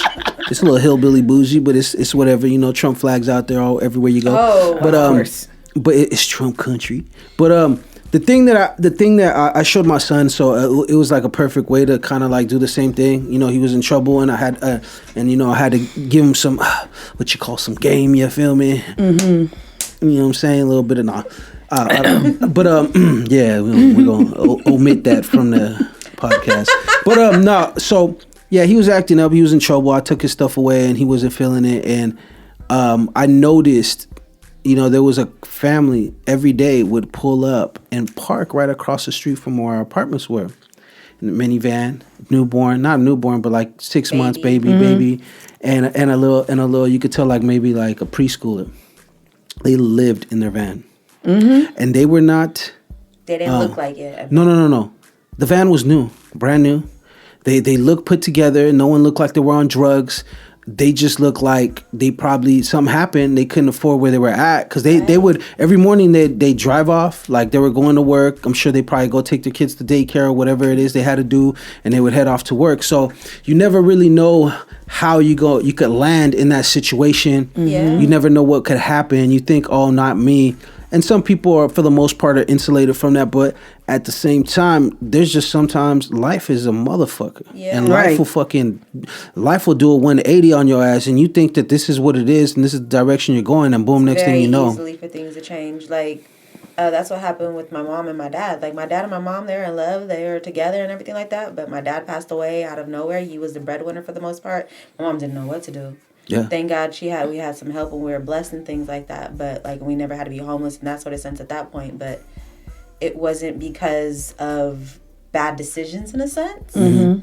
It was just because life happens. Right. Yeah. And I think That's crazy. I have an understanding of this because of I've been homeless before, and I've slept on people's couches, and I fucking moved from place to place, lived out of my Maybe not duffel under bag. a bridge, but we didn't have no permanent Yeah, residence. no, right? we would like at the end of the night. That was every night was Where we gonna the sleep? chore Where where we we gonna gonna stay? find where we gonna stay the Yeah, night. where we gonna We're sleep? gonna check in with people. People tell you, hey, you can stay here, but you don't want to burn out. You're welcome. So maybe you'll stay once a week or twice a week. You'll come by and Or just they stay would, there. and then like they wouldn't answer later. You like, Yeah, like Right. well, You get there too late. 'Cause Yeah. Right. I'm very honest and open with my kids, so they know. Like, I've been in foster care, I've been homeless.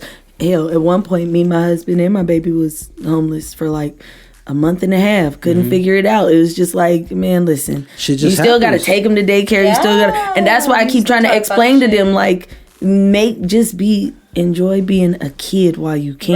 Right. Yeah. Because when they strip that from you, like, I moved out of my mama's house at 15.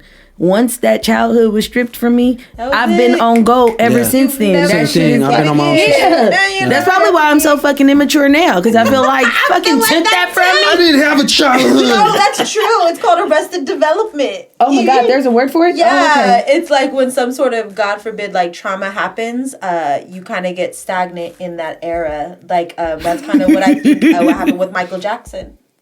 Like, because you know how he never really had a childhood. You know, he was working since he was a little kid. Mm-hmm. Yeah, real shit. His daddy used to whoop him when he wasn't, doing necessarily what Get he was up there and supposed to do. He was performing in, like, like sketchy clubs and strip clubs and things like that. And so he never really got to have a childhood. So I think one of my theories is that he got older, but that's why he built Never Neverland, because he never really grew up, because he never had that childhood. That's why he thought it was okay to kick it with little kids, because in his mind, he was like, well, I'm still kind of a little kid. Yeah, or I never had that. So you get stuck there. Like they say, I didn't know that was the word for it. Yeah, arrested development. That's crazy. Arrested development. I think I Arrested. suffer from that. I wonder if I could get a check for it. And it could. Let me know if you can, might because I be think I able suffer to for it too. apply to And I'll let it be known on the different podcast.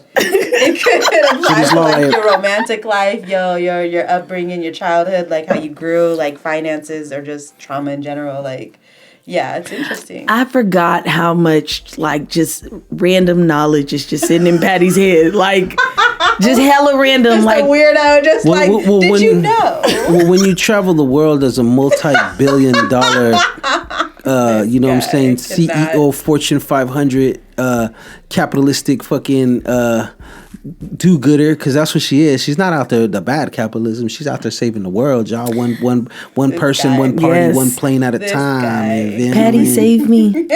I know, Patty. I'm just trying, baby. I'm just trying to waiting- save everybody, but I'm a dreamer. hey, I'm just waiting for the day that Patty's gonna actually reveal her billionaire status to me and bless your boy. Get me out of this condition that I'm living in.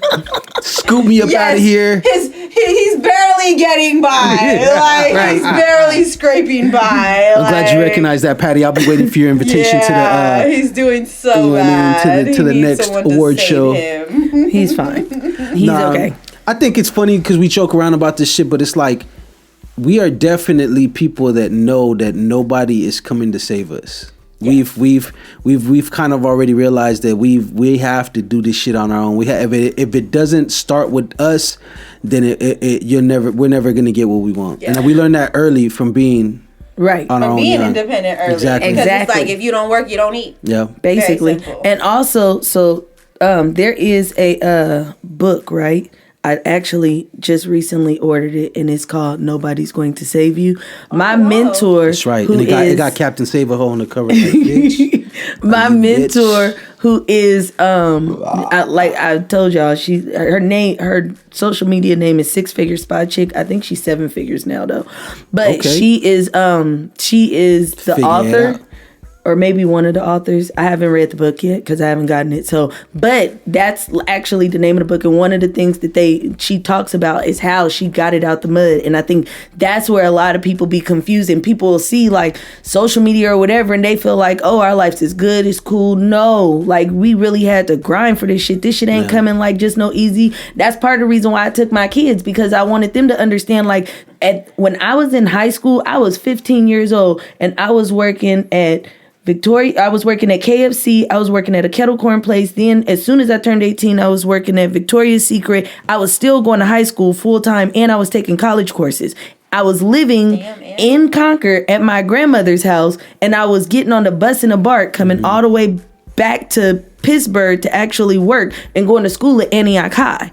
This wasn't, and like while I was going to like LMC was like because I was taking my classes at LMC, so it's like Concord, Pittsburgh, Antioch, Pittsburgh, Concord, like that shit was nonstop. So when I get people that's like, when my kids is looking at me like, I'm just gonna run the water and not give a fuck. I'm not gonna clean up because the maid's about to go. Right. It's like, do you understand how much Spill these fucking work? Cheerios all over the ground. Exactly. It's like, I think for whatever reason, I've worked so hard to give you everything that I felt like I didn't get, that maybe I am missing out on giving you the stuff that I did get, which is the fact that, yeah, I grew up with uncles and aunties that was like on drugs, homeless, cousins, whatever, like all kind of shit. We didn't grow up and that shit was easy. Everybody piled up at grandma's house. We don't know where the fuck our parents is at. All kind of shit. Like maybe y'all is just missing a beat.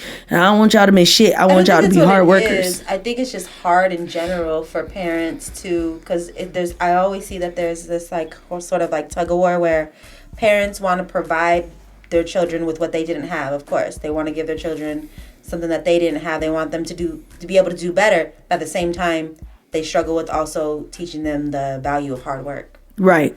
And morals. That's definitely. I think that's a product also of us being so independent so early, that we try so hard for our kids to not to have to go through what we went through, that we forget sometimes that they have to go through some of this shit regardless. They have to go through something. Yes, and that's Like, so hard. But see, the thing is, you're doing the right shit though by you teaching them this kind of lesson. Besides, other lessons. You know what I mean? But by them getting this kind of lesson. That is that character building shit. That is the shit that's going to give them perspective, because a lot of times it's easy for them, since they're so sheltered from what we've been through, and we know what to look for, and we're so like we could perceive or see the things that they might have trouble with, or the downfalls. In a sense, we're just exposed to different. We're just exposed to a lot more. Like, the sheltering isn't a bad thing, because you want them to have a safe environment, but again, you want them to know the reality. Yeah. That's not a given. Right. The security and the foundation and stability is not a given. And it's another form something of that them you got to work real hard for. Right. But you should commend yourself, because if we're blessed, I heard that we don't look like what we went through, and you don't look like what you went through. Mama. Thank you. Okay. And some of y'all, I've seen some of y'all out there, and some of y'all definitely look like what you went through. I knew it. Just pray for baby Jehezabus to you know what I'm saying, get you right, you know what I mean? Fix your soul, not your face, because your face is done for. It's a wrap. Oh my goodness. Big facts. So But why is it mean? Because he's being honest. It's an observation. Because ugly out of nowhere. But he technically did not say ugly. I didn't specify anybody. I just said some of y'all. Not, but he there's some didn't say people ugly. out there that are beautiful and they still think that they're ugly. So that's just right. I didn't specify it. Because it didn't sound like that. All you dog face motherfuckers. That's why y'all look like that. Because you're bitch ass hating all day, and you're ugly, and you have an ugly soul. They do, and they have stupid cats that's sitting on top of their banister ashes.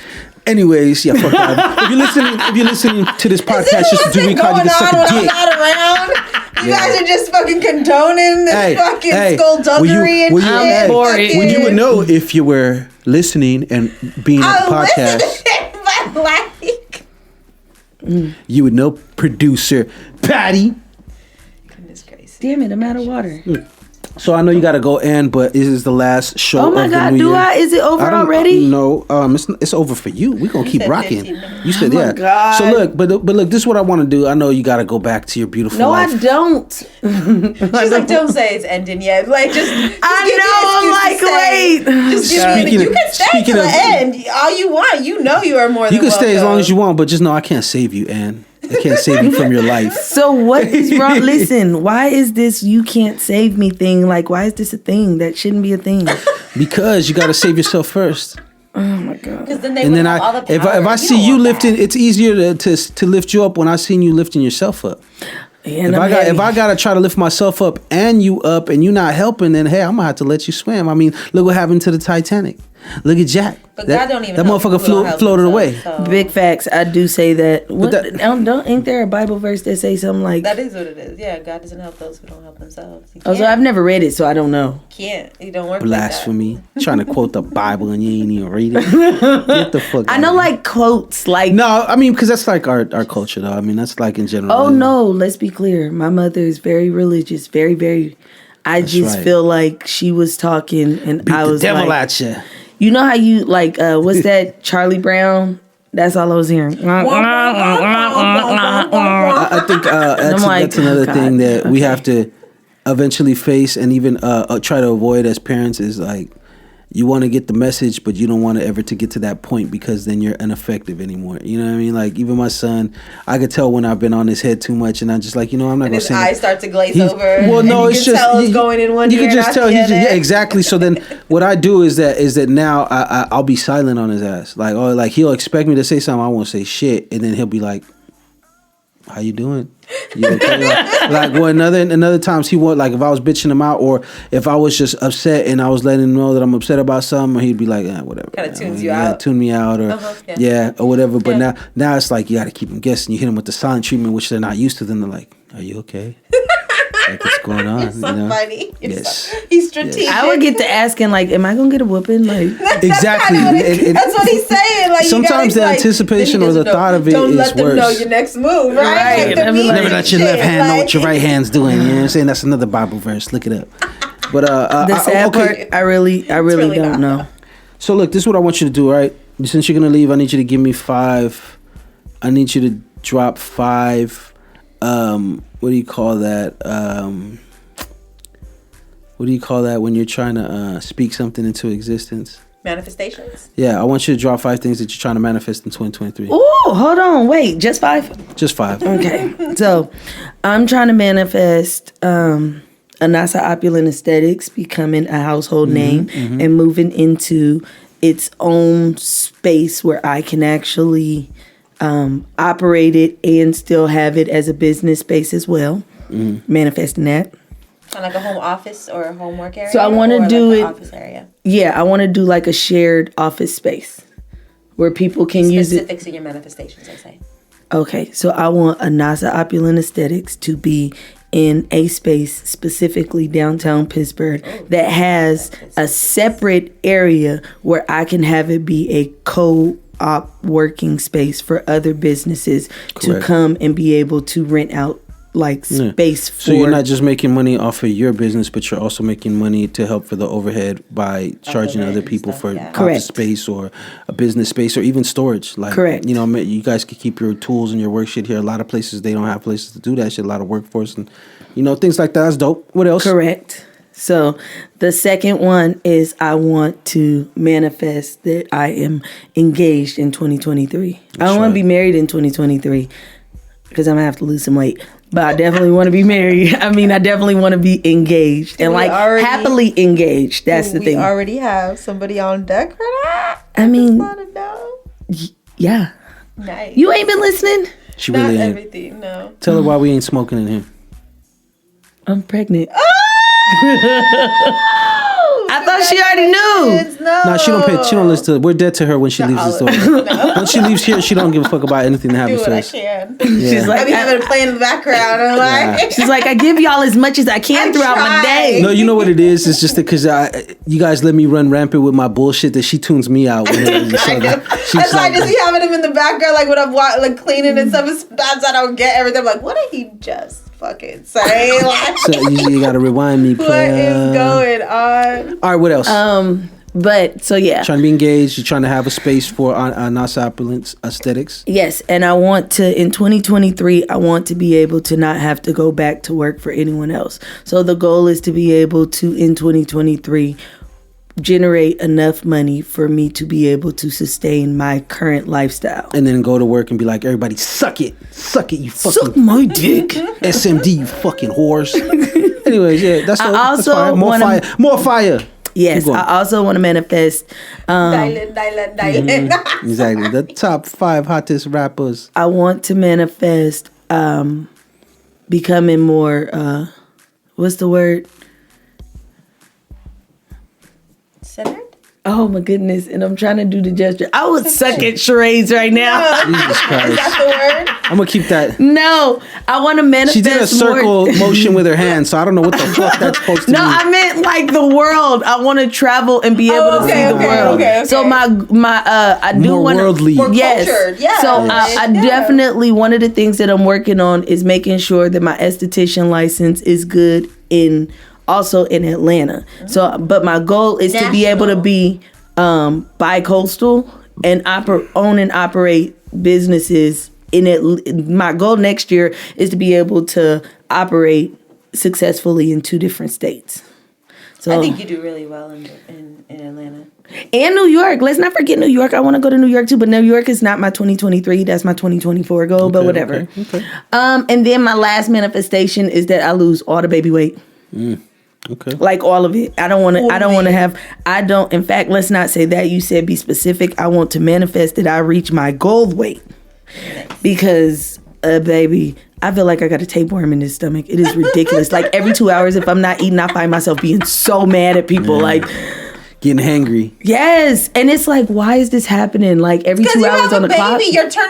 You're turning food into a human. Like, don't like. Why is this No, happening? but Baby I down there wasn't- tugging that cord like, what's up, more fire? I wasn't Why is like this this happening? before, and I feel like by the time I'm done, I'm like, I'm gonna be a cow. Though, right? Like, Huh? gosh, every baby's different though. I know, and this one is greedy. Like I already feel like I'm probably not gonna breastfeed because you're ridiculous. You like finna suck the titty out the motherfucking right, shirt. have me all like, deflated and shit. you gonna have No, your I'm not dealing with you gonna have your that. Titty looking like it's a little low on air and Oh shit. my goodness! Oh, it'll look like. Have you ever watched the Oblongs? Yeah. Oh, Have you my seen the mom? God, yeah. That's fucking terrible. Have you ever seen Jesus that? Christ. No. You ain't Oh seen my the God. oblongs? Oh my God.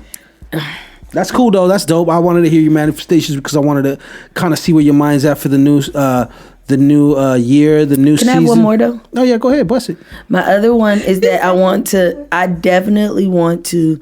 I feel like I want to thank you because I wanna feel like thank you. you've made me so comfortable like doing the podcast. Next year, I also want to find a way to Launch yours. launch my own. But I want to be able to have like a clear concept of what it is that I'm talking about. Yeah. And I think right now in my incubator stage, I'm a little all over the place. So by next year, I plan to like be able to come to you. My goal before March, I already wrote it down on my manifestation board, is that I want to be able to come to you with like a solid plan of this is kind of like what I'm thinking about. we This can is put where it I into want to play. shoot and really be able to have something that you can execute. So, That's dope. okay, so maybe, and you, okay, I'm gonna stop there. But I do got a couple more. Well, you know what it is that we're gonna save that for the new season. New season coming through. Patty, I know you ain't been listening, but we moved the season. You know how this every year we change. We go to season 2, season 3. Well, now the new season now flips over on the new year. Just to give it a little bit more thing, because it was really in October, but it's like so much going on in October. It's just like, you know, let's just do it old fashioned and right at the new Yes, year. Mom. Let me see. This is what my titties gonna look like by the time I'm done. Jesus Christ, baby, done. I heard it's not baby real healthy. breastfeeding that gives you that sort of whatever, but it's just pregnancy in general. I don't know, because when I had Michael, So basically, you know, she's saying your titties are gonna be looking like that. well, no, again. because I breastfed Michael She for wish like a evil on year and a your half, titties. and I came back fine. Right. But I mean, I'm like a smidgen older now, so you know. Shout out to all the titties that bounce back. Oh my god! It's I wanna- okay I because wanna I'm at the point manifest- where Titties listen. be bouncing regardless. Yeah, but when they bounce No, back, some of them bounce flat. and then- They don't and bounce bounce. low. Exactly. Some of They them like- don't bounce up high no more. That's what they sound like. You know what I mean? He acts like he still want to fuck with them titties. That he's a guy. Like, Don't put your thoughts on me like you know what I would do and shit like that. Tie them titties in a we knot. hating on Titty titties. fuck 'em. Titty feed the Oh, look at that. world. Tie them nipples in a knot. Titties Fuck 'em. save the world and feed the world. You know, We I was hating just on having a titties. conversation with somebody. Did you know that there are still people that's willing to be wet mothers? That's What's wet crazy. mother? They don't. You Wet didn't know? nurses? Yeah. What's a that? So this somebody taking their breast milk and giving it to. I'm cool. I Not don't know even what just to that. do. No, they'll actually like breastfeed your baby. Yeah. No, I'm good. I'm only good because it's hard to be accountable. You ain't got no choice. You ain't got no option for that. Like, what are you talking about? I'm good. Like, I'm saying if I had a baby and I had obviously with a fucking woman, with my Yeah. girl or something, you're not gonna give my baby to suck on nobody else's titty but your own. Okay, but can she just give her somebody else's okay, breast milk? No, because at the end of the day, look, you're putting more of a chance of another human element in there into your of something happening going wrong. Like it's bad enough sometimes, you know. Oh, I hit the joint, or you know what I mean, this and that, or she's like whatever. But like you don't know what the fuck they consume. You have no idea. Not just that, but like some women literally cannot produce breast milk, and it's like doesn't make them any less of a woman You or better get some anything of that skim milk nature. in them But titties. but some women, it doesn't they work don't out produce. like that. Yeah, it doesn't produce, No, or the I- baby doesn't latch on to them, and then they don't bond. There's lots of different reasons Titties be why. hella nipples be hella rough or Oh something. my and fucking God. at them No, kids' for mouth. real. You know, No, the they're, like, baby can real. actually rip your nipple like Yeah, Sweet, yeah. what? sweet nipple action. Imagine like if you got there's like a lots of- nipple Like how they piercing ordain and shit. somebody snatching it out. Yeah, A yeah. baby can do that just simply by breastfeeding. Jesus Christ.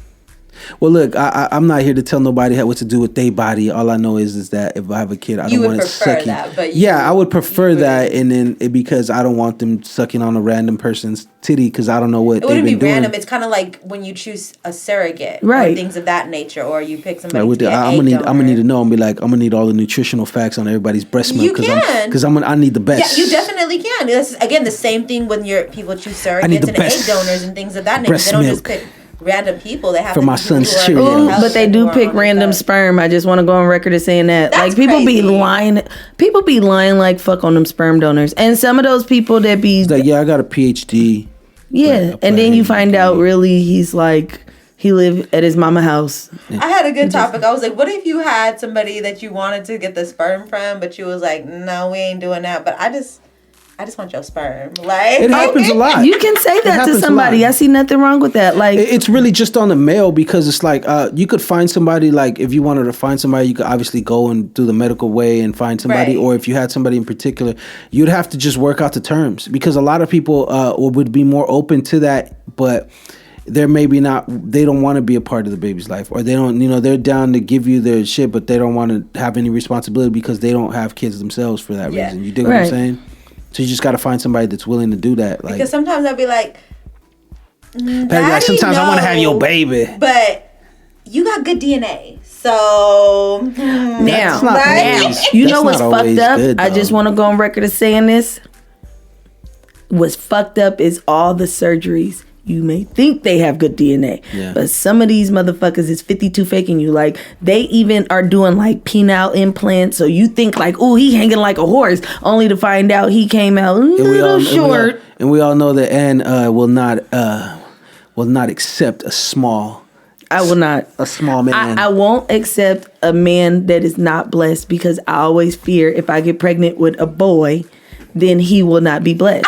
And I'm going to have to beat up some girl because in the first argument, first thing she going to holler is, little dick, and then I'm going to have to like, game. Right. So, and then I'm going to have to fight her. Then I'm going to have a record. And I ain't never had a record before. But you ever thought, what if the little dick gene comes from you? It doesn't. It doesn't. It can't. I don't care. I refuse. I refuse to believe that. Oh my God. No. So what if you bet? Okay, so because and it's like no, I'm thinking about it like, oh my God, how would I know that? And you were single. What if you met a man that had money? He was handsome. He was well off. He didn't have any kids. He had it going for himself, but that was his only shortcoming. I have met plenty of men like that. I met 3 to be specific that I could think of off the top of my head. You couldn't make it work because of that one aspect? So there's You didn't want to there was a couple of aspects. One, in my opinion, in my experience, not everybody, but 2 of the men that were very well off, they were financially like everything I could imagine. But clearly, y'all used to dealing with people that you be having fucked up, and they be okay with you having them fucked up. So you can't talk to me just any old kind of way. And I realized like one guy, I had to tell him, you used to get beat up as a kid. That got to be what it is. You came from the hood. You went to school. You made sure that you did everything right, and you made sure that you made enough money to where you can be superior. But the way that you talk to people because of your life experiences, that's not the only shortcoming then, though, because that's a personality. Yeah. So the personality threw me off.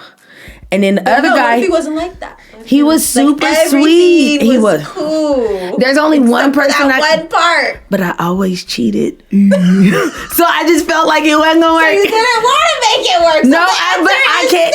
Listen. What? And he was one of those ones like he will eat you alive to try to make up for the shortcomings. And it's like, okay, I'm very big on penetration. So if you're not going that is very important. It is very. I feel like if you cannot sexually keep my attention, I'm probably gonna cheat on you. So I don't even want to waste your time.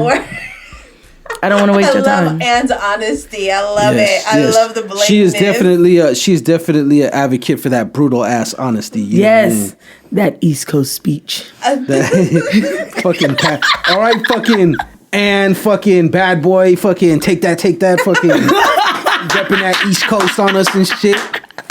But look. I just had to jump out of that conversation because that conversation. Is that why you went silent for so long? gonna say? What's he gonna say? We have nothing to say. There ain't nothing I could say because the only dick I'm defending is my own. You know what I'm saying? So I ain't got nothing to complain about or have to defend on my end. But now I can't speak for no other person, no other end. And that's all that matters. But yeah, I can't. Can you do it? I don't know. Would you? I don't like relationships in general. So God. like Patty's like, leave me.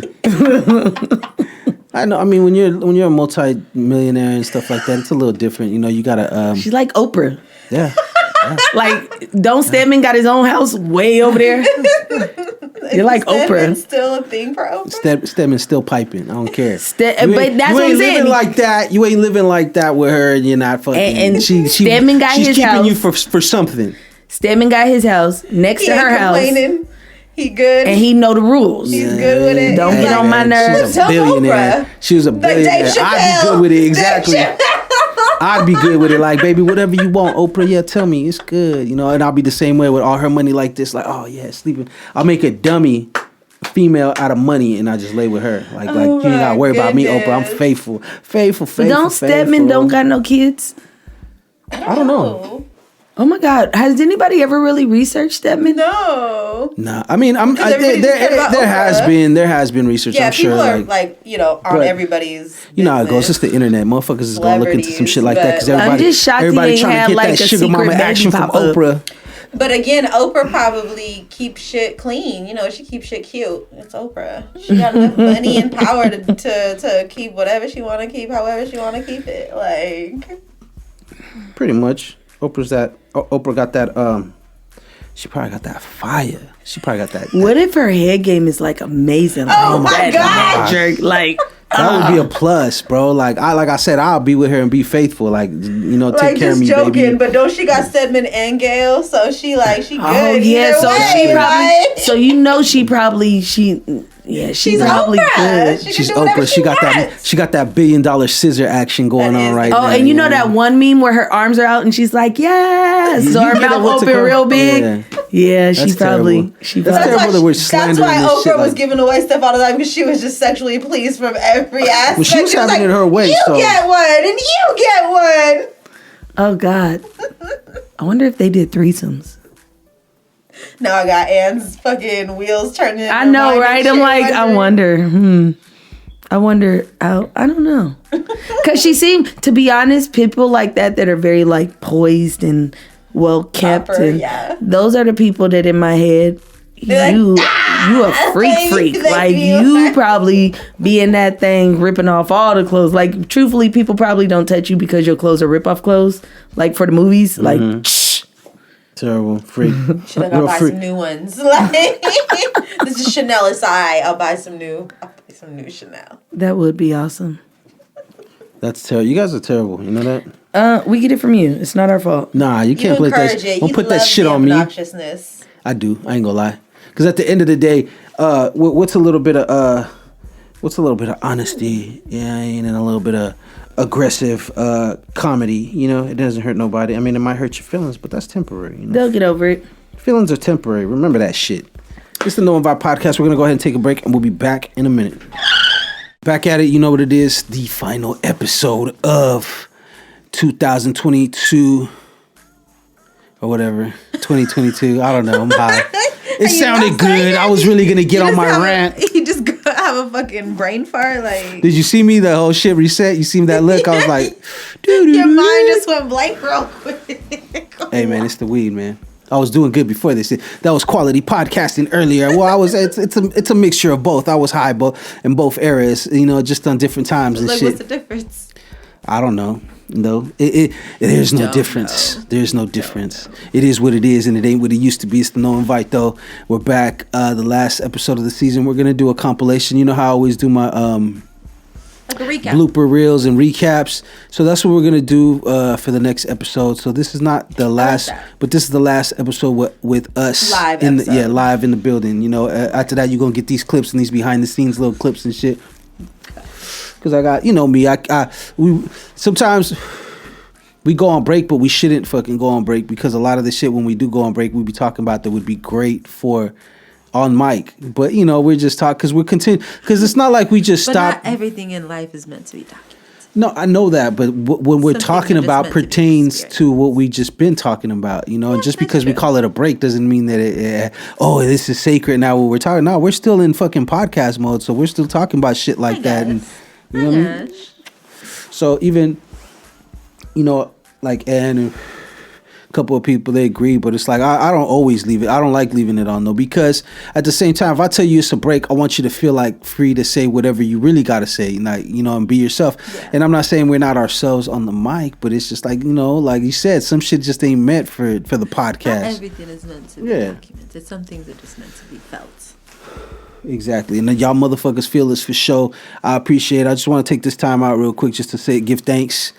Be thankful for being able to do this, being thankful for having health, a sound mind, an audience, somebody out there's listening, somebody care. Support our guest hosts and our hosts and our regulars. And just the growth. Like, remember, like, look, this is the difference. Patty, you been with me from the gate when we started really, like, I've had the no invite for a while, and there's been different iterations of it. You know, I remember when it was the show with you and Half. What was that? Like the West. What was it? That wasn't no invite. I was actually West Coast but Fusion. I feel like that was like a precedent. Yeah, it was the like beginning of that. Your training wheels, like you was starting to get running with that, and I really liked that. I did too, because I wish Half would be on it more, because I think Half has some good stuff to say too. He does. He just, you know, it's just the podcasting thing. I don't think right, but I'm just throwing it out there. I don't think everybody is really into it like that. Right. Because honestly, not to say that he's not into podcasts, because I don't know what he listens to or what he does at work. But like, in order, I feel like, to do a really good job at this, you kind of got to be just like anything else, submerged in the culture. And part of that is be like a fan. You feel me? You got to be a fan of what you do. So I ain't gonna lie, I give him super respect and credit though, because, you know, we some old school hood motherfuckers, right? So for him to have enough open mind to take these chances and do these things, like I say it all the time. There was a point, and he says it too, there was a point where he was gonna quit. Like, he was like, I'm just gonna fall back on music, period. And this was also around the same time that I had lost everything. I had no studio. I lost where I was living at. Like, a lot of shit happened, and you know, I told him, I'm like, you know, let's just lean into it, see what happens. And, you know, he's his own man. He don't have to agree or be like none of that shit. It wasn't like, I was like, bro, like pleading with him. Like, it was just more like really just a regular conversation. Like, yo, I think we should just do it, you know? And that's when we got on a roll. I had my first mixtape, Expensive Gifts. I had that already recorded, and then I was like, well, let's finish your mixtape that he's been trying to put together, that he had records already recorded, like dope shit, just from different eras of stuff too, some shit that's timeless. And I told him, like, let's just lean into it and see what happens. So we ended up recording my Scar Tissue mixtape, the Stock Exchange mixtape, and putting the final touches on the Cushion Patron mixtape, all in within. We were going to the studio every day for like a month. Every day, except for the weekends. We took the weekends off, you know, because that's family time and shit like that, to go do family things. But we didn't have nothing else to do. We weren't working at the time. We was just really on our grind about shit. Right. And we were just like, okay, let's see what happens. Yeah. And we fucking, to me, that era is probably some of the most creative, and I think some of the best music I have, because I had that fire, like, like, it's a different kind of fire. Like, right now I have that fire, but it's more of a calculated fire. You feel what I'm saying? It's like, that's why, like, the podcast, how you're saying, the growth, and it's just funny, because, like, that's what, regardless, that's what it all kind of reminds me of. Because, like, how you said, that's where the passion comes from. Like, and that's important. Yeah, that's very important. Mad important. Like, that's substantial. Like, I love it. Like, yeah. So I remember that. You guys would be on that live shit, and I'd be like, that's so dope. Like, and remember, I told you also, it's like, I didn't want to be the artist that complained about other platforms and what they're not doing for the culture, for people in general, or whatever, or myself. I was more like thinking, I want to start a platform, and the foundation it's always been to put people on. Stemmed from that, like, it just was because, like, even the West Coast Fusion thing, you know, we had a live stream. The live stream we had, I got it through this dude that I went to school with, and he's like, yo, I got this company, and we do live stream shows. They had a whole office building set up for it, right? A multimedia business, like a business for that, like a location. So they offered me a slot on their website, and they do a lot of numbers, but they did a lot of numbers in like Central America and South America and Mexico and stuff like that. That was mainly where their following was, because that was part of what they did. You know, that was who they were. But I got offered the thing, and I didn't know, like, I never pictured doing this kind of stuff. To me, it was always, I wanted to do music. I wanted to write books and film, and I wanted to eventually, you know, direct shit. I always felt like I could do those types of things. So that's always been kind of the move, even if it wasn't right at the forefront all the time. But, you know, that happened, and my thing was, is like, once again, I'm like, I'm going to get the opportunity. What can I do with it? He's like, you got an hour. We'll give you an hour slot. Primetime hour slot on our website where we do nothing but live streams, and you'll get a what you call engineer that helps engineer all your shit. All you gotta do is come sit down. I'm thinking, what kind of content? What am I gonna fucking put out? Like, I at first I was like, I want to do like Rap City in the basement and just play music videos and music and intro them and outro them, and that's it.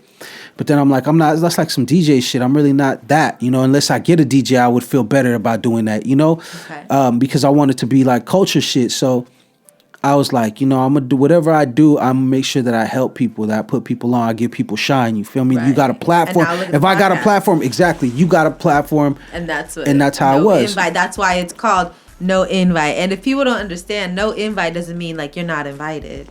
Yeah, it means like you don't have to have an invite to be a part of this. Exactly. Like anybody who's listening, anybody who hears this, anybody who wants to be a part of it, all they have to do is hit up the DMs. Yeah, just hit the counts.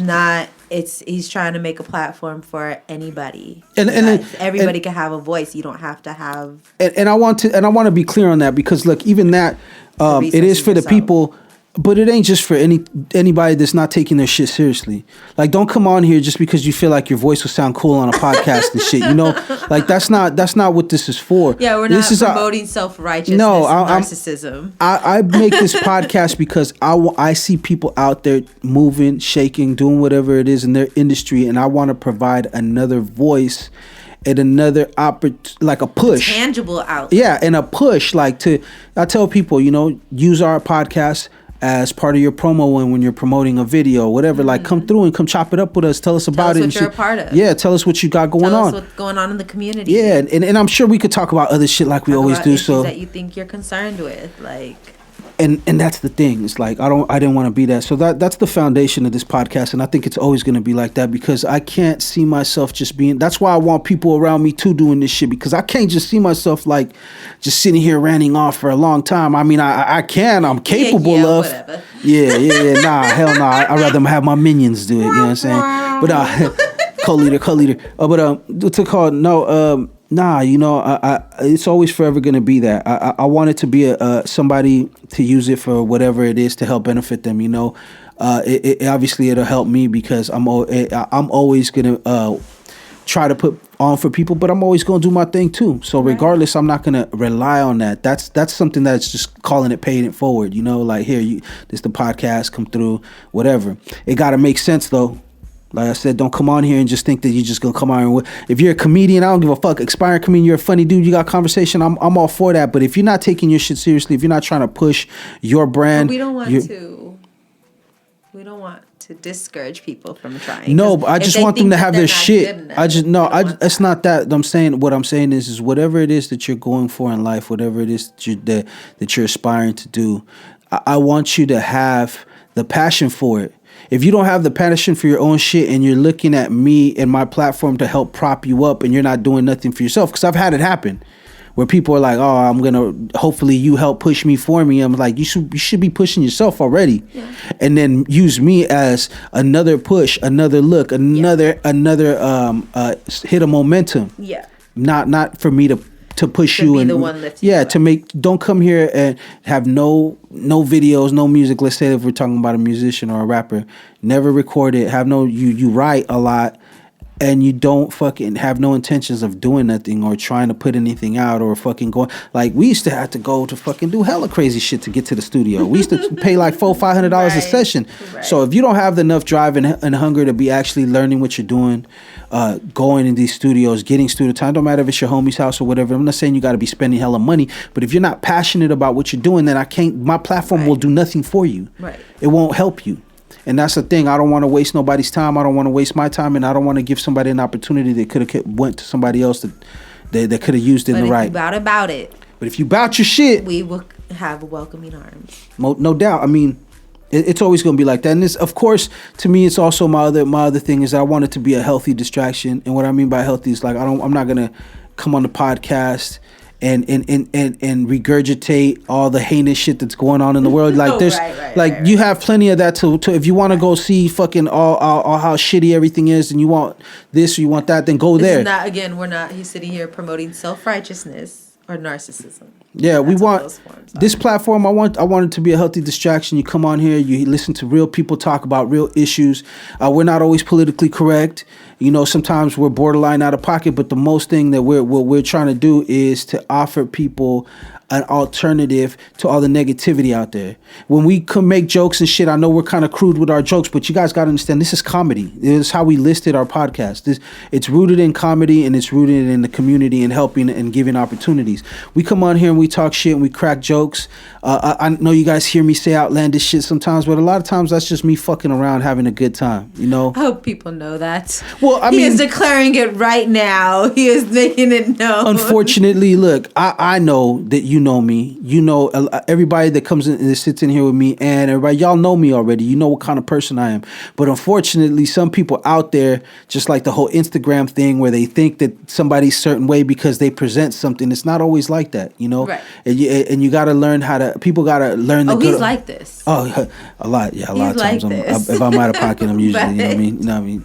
I mean, but that's neither here nor there. The thing is don't fucking do what I do. Do what you do. It's good for podcasts. Yeah, I mean. Sometimes it's good for I always try to have, you know me, I crack jokes. No, you know me in real life. This is not absolutely me, but this is kind of close to me. Yeah, I am an asshole, and you know, and at the same time, while some people can't handle that, I could handle other people being assholes too, and be like, okay, yeah, I get it. You know, you're not gonna offend me. That's why we fucks with each other. Exactly, because we're all a bunch of fucking assholes over here, and we all got opinions, and you know what those do? They stink. They all stink. But so. The podcast is living on. We're breathing. We're going into season 4. Like I said, I wanted to take that time out to thank everybody. 1,478. Yeah. We're gonna. If we crack the thousands, we'll be blessed, because we're. You know, it just helps with search results. And I don't want somebody to search up No Invite Podcast episode 55. You know, I want to be accessible to the people. You know, you get your fix when you need it. You know what I'm saying? Put it out there. Yeah. You ever tried this? Yeah. Go on and put that in your life. And after that, you know, who knows what happened to you? You did get some No Invite Podcast. This pimping right here. See, this is the thing though. This is another thing that people miss though, is because Patty's the only one out of the podcast really that could push me off my fucking square. Like, you know what I mean? Like, because Patty really know me. No, that's not a bad thing. Like, you ever had that one friend that just held you accountable? Bullies everybody. Yeah. Not bully. You gotta be strong fucking with us. You gotta be strong fucking with us, period. But you ever had that one friend that was like the one that's gonna hold you accountable? Iron sharpens iron. Yeah, for sure. I mean, that's what we do. This is No Invite. We got a team now. It's not just us. We have, like I said, special thanks. Besides you, of course, you know, always thankful for you, always. But we got Hot Mama, Ann, Hot Mama, team member Hot Mama. We got Ann. We got producer Tony, been working the social media side for us a lot, really holding us down in that. And I just want to tell everybody thank you. You know, this the machine. We're a few components away from taking off, and I want everybody to know that come the new year there will be some healthy changes around here, and it's going to be actually to push us forward. It is, you know, and I need to restore that balance too. Yeah, yeah, but we need another male influence. I be feeling like I'm fucking outnumbered in here sometimes. You don't understand, like I need, you know what I mean? We don't need more than one of you. Nah, we're good. I'm enough for there's enough for me to go around. No. I don't want to have to deal with two of y'all motherfuckers at all. There ain't nobody like me. You ain't never gonna find somebody like me. Hold on, let's get this shit right from the gate. Got me fucked up. Somebody like me. There ain't nobody like that me out here. You feel me? You know what I'm saying? That's Patty calling me out on my bullshit again. But look, I appreciate it, everybody. Next week you're gonna get the highlights and the clips and the blooper reel with some unreleased shit. Have a dope year. Keep it moisturized to the fullest. keep it drenched. Ladies, you know what I'm talking about. You know what I'm talking about. Manifest it, get your money, drink water, mind your business. Remember to wipe front to back, not back to front. These are simple things that we should be telling y'all. That we shouldn't have to tell y'all, but we do because we love you at the podcast. Brush your tongue. You know what I mean? Floss your teeth. All that good shit. Wash your hands. Wash your face before your butt. Exactly. Like Ghostface is like, wash your fucking face. Don't take the same fucking wash rag that you wash your nuts with and then go wash your face. That's backwards. If you know anything, you wash your face first and then work your way down. You dig what I'm saying? Don't do that.